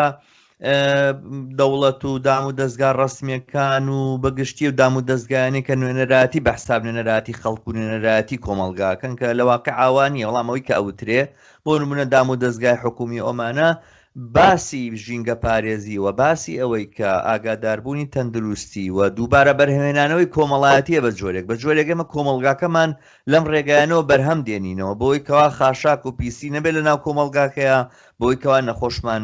بوو بچێتە خەستەخانە بەوەی کە مناڵی تازە دروست بێ بەوەی کە مەکتەب هەبێ بۆی مناڵ پەروەردەکانمە دووبارە بەرهەمهاتنەوەی کۆمەڵایەتیە ئەم دووبارە بەرهەمهێنانەوەی کۆمەڵایەتیە سەرمایهداری تەمەنە تاکو بۆی بکرێت خۆی لێت زیێتەوە ئەوانەوە لە ڕابردوو شاخەباتێکی زۆر کراوە بۆی کەوا بەشێکی بەسەر دەوڵەتە داپسە پێ بەڵام ئێستا لە ڕێگەی ئەم خەسخەسە و تایبەتی کردن و اینە بە جۆرە لە جۆرەکان یانێ مەسئولیت و بڵین بەرپرسیارەتی خۆیان لەم مەسەلێ ڕەجات بن و شانی خۆیانی لە ژێرە خاڵیکەنەوە بەڕاستی شان خاڵیکردنەوەی لەو بەرپرسیارەتێکە کەوتۆتە سەر شانیان بەڵام وەکو تۆژ ئاماژەت پێدایانی باسی مافەکانی کارگەر لە ناو ئەم کەرتە دیاری کراوە حساس و گرنگەیە و هەر ئەوە کە مەسەلە نەگەر ڕۆژێک خاشاک لەسەر جادەکان بمێنێتەوە ئەوانەکانوان وەشقان نەخۆشی ڕوو لە ئێماکە و ژیانکردنمان سەختە بێت ئەمانە ئەمە هەموو خەڵکەستی پێکرد هەر بۆیە مافەکانی کارگەر لەم کەرتەیە تەنها مافەکانی کارگەر خۆیان نین ئەمە مافی هەموو کۆمەلگایە و بڕای من ئەو شتێک کە تۆ باسیەکەی من سەرنجی من بەرەو ئەوە بە کە بۆچی کۆمەلگای ئێمە لە ئاست مافەکانی کارگەرانی ئەم کەرتەیە ئاوا بێباکە و بێ مشکلەیەکە چی لە دۆخی کارگەرانی ئەمەیە دووە ئایا مەسەلەن چۆنی ئەکرێ ئێمە کارێ بکەین کە لە هەمان کاتە کە پشتیوانی لە خەباتی کارگەرانەکەی لەم کەرتەیە کارێ بکەین کە ئەم بەرپرسیارەتیە کۆمەلگاش لە خۆی نیشان بە کەرتە جۆر بە جۆرەکانی کۆمەلگا هەستی پێ بکەن و لە خۆیانی نیشان بدەن زانی چۆنە من یعنی ئەوە لێم کە لە کوردستان خەڵک ئەم ئیرادەی تایە هاواری کردووە هاتۆتە سەر جادە تەزاوراتی کردووە حتا تۆ سیر کە ئەوەی تەزاوراکە ئەوەی ناڕازیەتە مەدان چێ هەر تەبەقەی کرێکارە بەڵام بەداخەوە یعنی تەوازونی هێز لە کوردستان ئەوە نییە لە کوردستان بەڕاستی دەوڵەتێکی موئەسەساتی وەک ئەوەی کە لە وڵاتانی تر هەیە نییە لێرە قانون نییە لێرە حکومەت نییە لێرە دەسەڵات هەیە دەسەڵاتێکی چەکدار هەیە یعنی هەتا ئێستا هەموو ئەو تەزاهورات و ناڕزایەتی خەڵک هاتۆتە پێشەوە بە چەک و بە لێدان و بە تۆقاندن جوابی دراوەتەوە معلومە هەتا ئێستاش خەڵک لە زۆنی زەردا هەتا ئێستا ئەوتە محکەمەی تایبەتی خۆیان هەیە ئەری ئێمە قانونی تایبەتی خۆمان ئەمەیە ئەی خەڵک چیەکە لە بەرامبەرە خەڵک بێدەنگ نییە خەڵک بەردەوام ئەم کۆمەلگایش کۆمەلگایەکی زیندووە بەردەوام جوڵەی تایە بەردەوام خەریکە بۆ دەرچەیەک ئەگەرێکە لەم هەلومەرجە بێتە دەرێ بەڵامی تر ئەوە ئەمڕۆ تەوازن قوان نییە ئەمڕۆ خەڵک پاشەکشەی پێکراوە یعنی تاسیراتی زۆر هەیە لەسەری هۆکاری زۆر هەیە باسی چی بکەین یعنی ئەحزابی قەومی ئەحزابی دینی ئەو هەموو ئیمکاناتەی لەوەردەستیانە هەمووی ئیشەکەن بۆ ئەوی ئەم وەزعێتە بەم شێوەی ئێستا بمێنێتەوە قازانجی لێەکەن بۆی خەڵک لە دواوە بێ ئیتر ئەوان چی بۆیان مهمە شاد بۆ گەن بێ نەخۆشی بڵاو بێتەوە لە هەمووی قازانجەکەن لە هەمووی هەر خەریکی کڵەکەی سەرمایە ئەوە دروستە ینی من ئێمە چەندێکی تریش بڵین وەستا من و تۆ لەسەر خراپی ئەم دەسەڵاتە و لەسەر نامەسوولەتی ئەم دەسەڵاتە و لەسەر ئەوەی کام دەسەڵاتە بەڕاستی هەتاکو ئەتوانین بڵین باسێکە نەڵێن ئەم دەسەڵاتە نیولیبرالیەوە من لە نەزەری بنەوە بە جۆرێکە کە شەرمەزاریە بۆ نیولیبرالیزمیش کە دەسەڵاتی ئاوا نیولیبرالیستە یعنی بە دەرەجەیەک و بە ئەندازەیەک ئەمانە بێپەرپرسیارەتین بەرامبەر بە وەزعێتی کۆمەلگا و ئەوانە کە شتێکە کە چۆتە ئەو لای هەموو نمونەیەکی خراپی ئەم هەموو سیستەمێکی سەرمایهداریەوە ئەمانە هەموو ئەتوانین تا درەنگیش لەسەر ئەمانە قسە بکەین بەڵام هونەرەکە لێرەیە لەوەیە کە بەڕاستی لەم دۆخەیە کە ئێستا مەوجودە کە ئێمە نابێت چاوەڕوامی کەسێکی کە بێم دۆخەمان بۆ بگۆڕێ لەم دۆخەیە کە ئێستا مەوجودە ئێمە چی بکەین چۆن حساسیەتی کۆمەلگا ئەوەی کە کۆمەلگا بە ئیشی خۆی بزانێکە پاک و تەمیزی هەبێەوە ئیشی بە مەسەلەی خۆی بزانێەوە بە جۆرێک لە جۆرەکان لەلایەک خۆی بتوانێت هەنێک لە کێشەکان چارەسەرکە و لەلایەکی تر ئەم چارەسەرکردنی کێشانە بکاتەوە بە فشارێک لەسەر دەوڵەت و ئەوانە چونکە لەسەر دەسەڵات یا لەسەر ئەوانی کە کۆمەلگا بەڕێوە بن تا لەسەر ژینگە پارێزی بێ باسی ژینگە پارێزی بێ مەسەلەکە زۆر گەورەترە لەوەی کەوا خاشاچێک لەسەر جادەکان کەوتووە ئەم کۆمەلگایە ئەگەر ئاوا بڕوە و ئەگەر ئاوا هەنگاو هەڵبگرێ بەرەو پێشەوە ڕەنجام ژیانی نەوەکانی داهاتوومان چۆنچۆنی ئەبێ و ئایا بەڕاستی ئەم کۆمەلگایە ئەتوانێت ئیدامەکار بێت ئەتوانێت بمێنێتەوە کۆمەلگایە توانێت ئاوا بژی نا بە دڵنیایەوە ئەگەر ئاها بەم شێوەیە بڕوە هیچ چاوەڕوانی ناکرێت بەرەو باشی بڕوە حتمما بۆ چاکردنی ئەم وەزعە کاری بەردەوامی خەڵکی ئازادی خواست خەڵکی کۆمۆنیست خەڵکی چەپ هەموو ئەمانەی کە ئیدعای ئەواکەن یعنی دنیایکی باشتر بینە پێشەوە ئەبێ کاری باشتر بکەین و ڕۆژانە بیرکەینەوە میکانیزمێ بدۆزینەوە بۆی لانی کەم خەڵک ڕێکخراو بکەین ئەزانی چی دەردی هەرە گەورەی ئەم کۆمەلگای ئێمەی خەڵک ناڕێکخراوە ئەگەر ئەو ناڕزایەتی لە کوردستان هێل هیچ شوێنێکی دنیانیە خەڵک ناڕازیە لە هەموو شتێ و بەڵام ناڕێکخراوە چۆن ڕێکخراوێکین ئوسلوبی ڕێکخراوبوون چۆنە ئایا خەڵک ئەتوانێت لە ناو کارگەیا بێتە دەرەوە و ڕێکخراوی خۆی هەبێ و مدافع بێ لەوەی کە سەعات کارەکەی بەم شێوەی زیاد نەکرێت ئیشەکەی ئاوای لێنیا بەرحاڵ دەردی قسە زۆرە بیکەین بەڵام وەستاوەتەوە سەر ئامادە باشی چینی کرێکار هەتا چینی کرێکار لە باری اقتصادی و سیاسیەوە جێگا و ڕێگای خۆی دیار نەبێ وەک چینە ناتە مەیدان ناتە پێشەوە قسەی خۆی نەبێ جێگای خۆی نەبێ بە دڵنیایەوە ئەم وەزعێتە بەرەو خراپترە ڕوە وەستاوەتەوە سەر ئامادە باشی چینی کرێکار هیچ چین و توێژەیشکە هیچ ئەمە مشکلەی نییە بەرەو چۆ ئەڕوا بەرەو چۆ ناڕوا ئەوان ئیشی خۆیان کردو خەباتی بەردەوامی خۆیان نەکەن بۆ هێشتنەوەی ئەم وەزعێتە بەسەر شانی خەڵکی کرێکار و زەحمە کێشەوە و بەڵام من دڵنیام ئەم وەزعە بەم شێوەی ئێستا نامێنێتەوە یعنی هەر چۆنێک بێت لە هەر دقەیەکە بێ ئەم وەزعە ئینفیجارەکە ئەتەقێتەوانی ئەو کاتە بەرەو چ ئاڕاستیەکە ڕوا ئەو کاتە ئەو بزوتنەوە و جوڵانەوەی نیشانێکە بەرەو چۆڕوە کەس ناتوانێت بڵێ من ئەڕۆم خەڵک هانە دەم ئەم مەسەن بۆ نمونە ئەڕۆم حکوومەتی کرێکاری دروستەکەم یان ئەڕۆم زۆرێک لە وڵاتێکی موسەساتی دروستەکەم معلومی ئەم کۆمەلگای بەڕاستی هیچ ئایندەیەکی ڕۆشن لە بەردەمی حتا بۆرژوازی خۆشیان لیان ڕۆشن نیە بەرەو چۆڕە خۆشیان لە چاوەڕوانیان نازانن ئەم وەزعەرەو چۆڕوا چاوەڕوانن ئەزانی چۆنە کۆمەڵێ فاکتەری نێودەوڵەتی و جیهانیش هەیە بۆ حتا جۆرێک لە ئیستیقراری سیاسی لە منطقەکە يعني ئەوە تەدەخولاتی هێزە یەقلیمی نێودەوڵەتیەکانیشە نالێ ئیستیقراری سیاسی لە وڵاتە هەبێ ئەوە ئیتر ئەو شوێنەیە کە ئەو پێویستێتی هەتا ئەم دابەشەی کە خۆیان لە نەزەریان دنیا دابشکەنەوە ئیتر وەک جاران نۆرمال بێتەوە ئەو نیە بە هەموو شوێ محاولاکەن وەزعەکە بەم شێوەی ئێستا نۆرمال بێتەوە ئەی ئینتیخاباتی پێشوەخت بۆچی لە شارەکانی جنوب و ناوەڕاست 700 ئینسان کوژراوە قەت ئەوە خواستی خەڵکی زەحمەکێش و کرێکار و ئەو خەڵکە ناڕازێنە نە لە کوردستان و نە لە وەسەط و جنوب هەتا ئێستا هەر بەردەوامە هەر سەراعێتی بەڵام ئێستا ئەو بەدی لە شۆڕژگەڕی کە ئێمە لە نەزەری خۆمانە دامان ناوە بەرەو ئیستیقراری بەرێ بەرەو باشبوونی بەرێ هێشتا تەوازن قوان نییە هێشتا ناڕێکخراوە هێشتا نامون سەرجیمە کەی کاتێ ئەوەمان بۆ دروستە بێ ئەتوانین وەزعەکە باش بکەین من لەو تێڕوانینە تێگەم وەستا ئەزانم کە ئەم پاشخانی ئەم تەرحانە چییە بەڵام حەقەتەکەی ئەوەیە ینی ئەوە کە ئێمە تەفسیری دۆخەکەکەین و ئەڵێم دۆخە ئاوایە ئەگەر نەمانگەێنێ بەوەی کەەوە باشە ئەی چی بکەین یعنی ئێمە هەنگاوێک نەچوینە پێشەوە من وازانم کە ئەوەی کامەی پێوتێ دۆخی نائاسایی و هەلومەرجێکی جێگیر و یاخود جێژاوێکی سیاسی ئەمانە تقریبەن ئەمە تێپەڕیوە ئێستا ئەمەی کە ئێستا کە بە جێژاوێ زانین خودی حاڵەت تەبیعەکەی مجتەمەعی تر 30 ساڵ دوای ئەوە هەموو ئەو شتێکە وەکو جێژاو دەرەکەوێتەوە ئەوانە سیستماتیکە بێ خۆی دروست دەکاتەوە خۆی بینا ئەکاتەوە یان لەدایکە بێتەوە لەبەرەوە مە حاڵەتی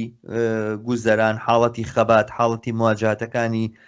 ناو کۆمەلگای ئێمە بێ لەم دۆخەیە بە شوێنەوەی بگەڕن کە چۆنی لەم بازنێ و لەم وەزعێتە دەربچینەوەوانە گەر نا چاوەڕوانی ئەوە بین کە خودی دۆخەکە دەواازەیەشی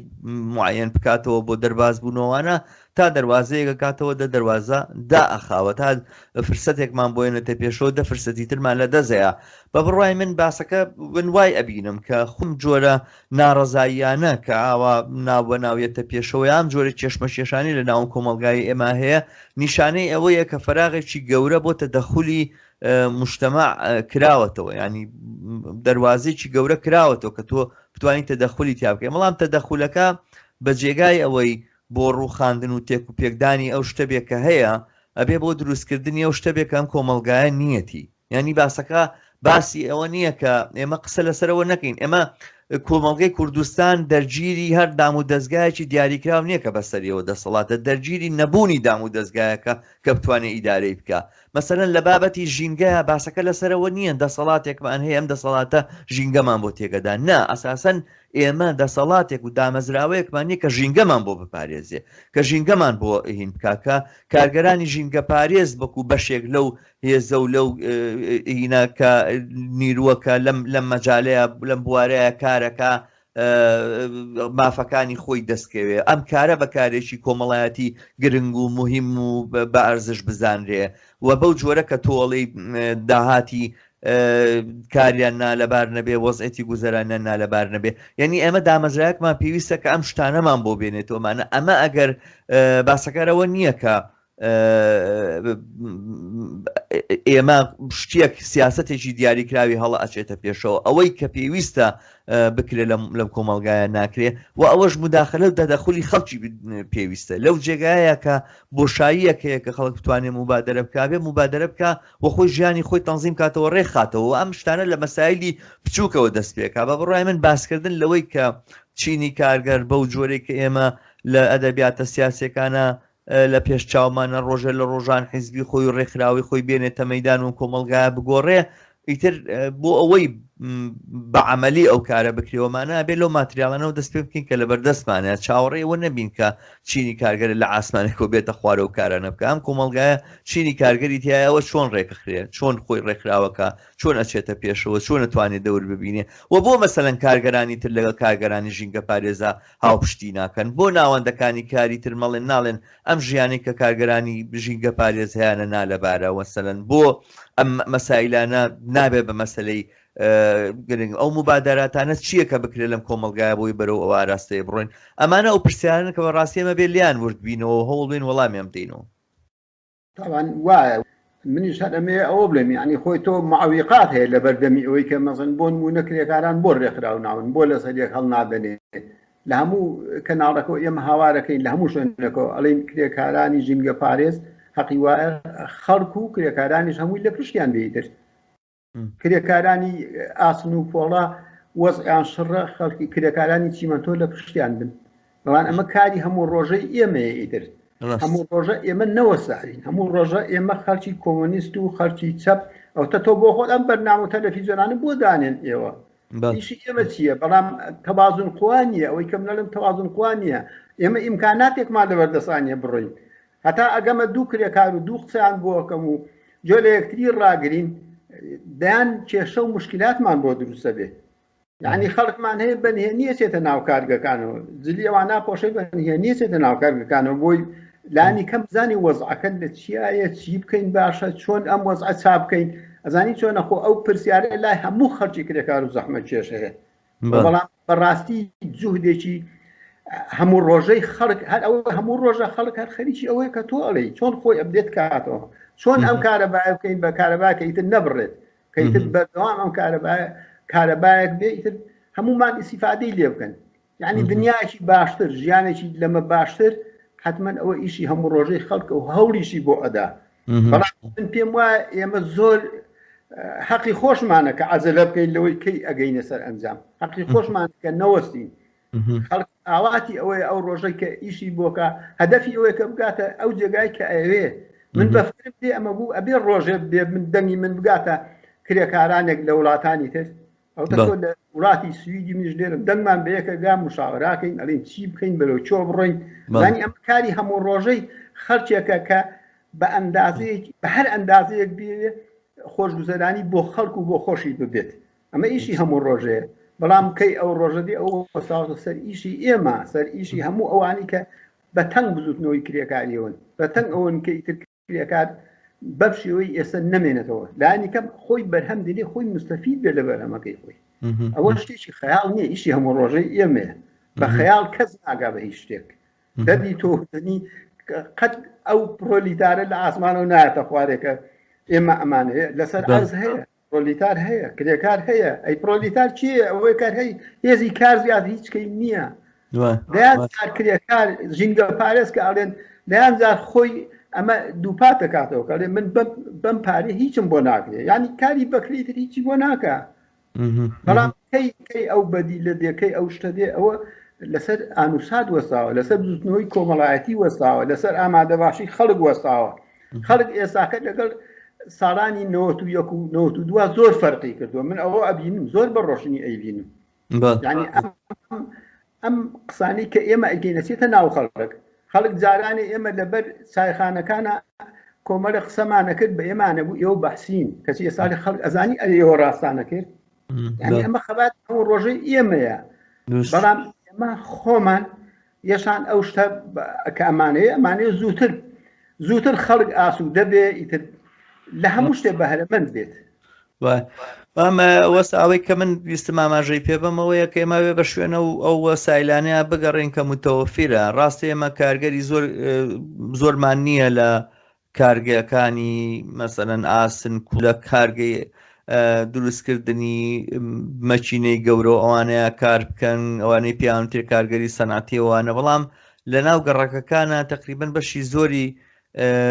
خەڵکی کارگەر و زەحمەتکێش لە گەڕەکی دیاریکراوە کۆبوونەتەوە ئەمە ئەتوانێت فرسەتێکی باشە بۆی لەو گەڕەکە کارگەریانەیە لەو شوێنانەیە کە کارگەر بە ژمارەیەکی زۆر هەنووانە لە ناو گەڕەکەکانە ڕێکخراو دروست بکرێت لە بری ئەوەی چاوەڕوان بین ناوەندی کارگەری گەورە دروست بێت و لێوە ئەو ڕێکخراوانە بکرێت وەم ڕێکخراوانە لە گەڕەکەکانە ئەتوانن دەست بەرن بۆ مەجموعەیەک بەرپرسیارەتی دیاریکراو و بەو ئەندازەی تۆ بەرپرسیارەتی لە خۆت نیشانەی دەسەڵاتی ژەگری ئەم دوو شتە بەیەکەوە بەستراون ینی ڕاستە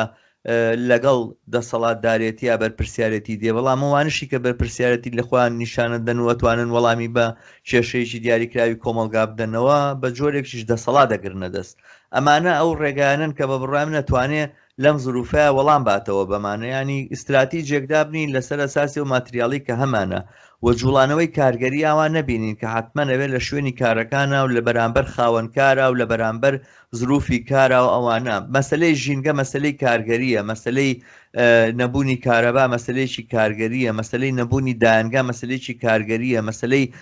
ئەو دۆخەی کە لە کۆرۆنا دروست بۆ مەسایلی کارگەرین وان نییە مەتاڵیبەکان و خواستەکانی کارگەر هەرەوە بێڕەبتی بە کرێ زیاد و سەعاتکاری کەمەوە هەیە ئەمانەش بەشێکن لەو خواست و متەخوا داواکارێنی کە کارگەری ئەم کۆمەلگایی ئێمە هەیەی وەتوانێت لەو گەڕەکانەیە کا بۆ هەر شوێنێ بچێ ئیش بکاتەوەوانە سەرنجامە بێ ئێوارە بگەڕێتەوە بۆیە لەگەڵ هاوڕێ لەگەڵ دراوسەکانە و لە هەمان ئەو ڕەنج و هەمان ئەو زەحمەتە ببینێ کە هەموو بەسەریانەدا بەشکراوە توانێت هەر لەوێ خۆی ڕێکخراو کە ئەگەر لە شوێنی کارەکەشی ناتوانێت ڕێکخراوێکی تۆکمە و پستە و جێکەوتووەوانە دروست بکە بەرحاڵ ئەمانە و ئایدیان کە بێمە بە شوێنیان بڕۆین من پێم وابێ جوڵانەوەی کارگەری لە لای ئمە پێویستی بە ئیبداع و پێویستی بە ئیبتیکارە نەک ڕۆیشتن لەسەر ئەساسی کەتەلۆژێکە لە شوێنێکا دانراوە مێدەوارم جوڵانەوەی کارگەری بەتایبەت تۆ خۆت دەسەوکارت هەیە لەگەڵ ڕێکخراوی کارگەرانی کرێکارانی بیناسازی یا ڕێکخراوی کرێکانی بیناسازی کە ناوەکەی ئاوایە ینی ئەو ڕێکخراوە دەورانێک دیارە منیش بە جۆرێ لە جۆرەکان بەشدار بووم هاوبەش بووم لەگەڵتان دەستمان ببردایە بۆی ناوەندەکانی ناوگەڕەکەکان دروستکەین و لەوێ ئەو کارگەرانە ڕێخینوانە و مچین بۆ مەتوانین هەنگاوێکی زۆر باشتر بەرەو پێش بچین لە ئازاری ژەو دەرگایە کراوەتەوە ئەو ڕێگایە ئەبێ بەرەو پێش بڕۆین بە بڕای من زۆر ڕاستە زۆر ڕاستە بێ وا بکەیت زۆر باشە من زۆر خۆشحاڵ بووم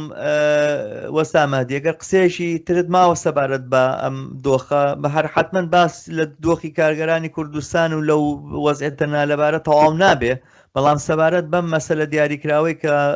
ئەم هەواڵەی کە هاتوو کە دەواازەیەک بوو بۆ ئێمە بەڕاستی قسە لەسەر وەزعێتی کارگەرانی ژینگە پارێز بێ نەگەرچی خۆشیانمانیان نەگرتووەکو تۆڵی بەڵام وەزعێتێکە کە ئێمە ئاوڕێک بینەوە لەوە ئەمانە چۆن نەژین چ ژیانێک بەسەرە بن چه هەلومەرجێک دەوری ژیانیانی داوە ئەوانەوە چۆن ئیناگەش لەو بابەتانەوە قسێک ماوە بفەرموو ئەگەر نابە لەوە زیاتر کاتت نەگرین و سوپاسانەکەم ئەزانی من ئاخرشت ئەوەیە کە بیرم هێشتا ئەم کێشەی کۆمپانیا و شارەوانەکان تەواو نەبووە لە هەر لەحظەیەکە لە هەر شارێکە دووبارە کۆمپانیەکانمان بگرنەوە ئەینن مەسەلێ و ئەینن وەزعەکە خراپە بێ بۆ خەڵک یعنی من پەیامی من ئەوەیە بۆ خەڵکی کرێکار و زەحمەچێژ لە گەڕەکەکان لە ناوەندەکانی کار لە هەر شوێنێک کە کۆمپانیاکان مانەگرن کرێکاران ئامادەن کار بکەن ڕێک بۆ پشتگیری کرێکارەکان بێنە مەیدان دیفاع لەو کۆمپانیانە نەکەن کە خەریکن سات و سەودا بە هێزی کرێکارانەوەکەن لەگەڵ شارەوانەکە سات و سەودا لەسەر ژیانی خەڵکەکەن بێنە مەیدان لە دژی هەموو ئەو حرەکەتە دژی کرێکارانی و زۆر سپاسانەکەم دەستەکانە خۆش بێ زۆر سپاس وەستامادی هەموو کاتێک خۆش سپاس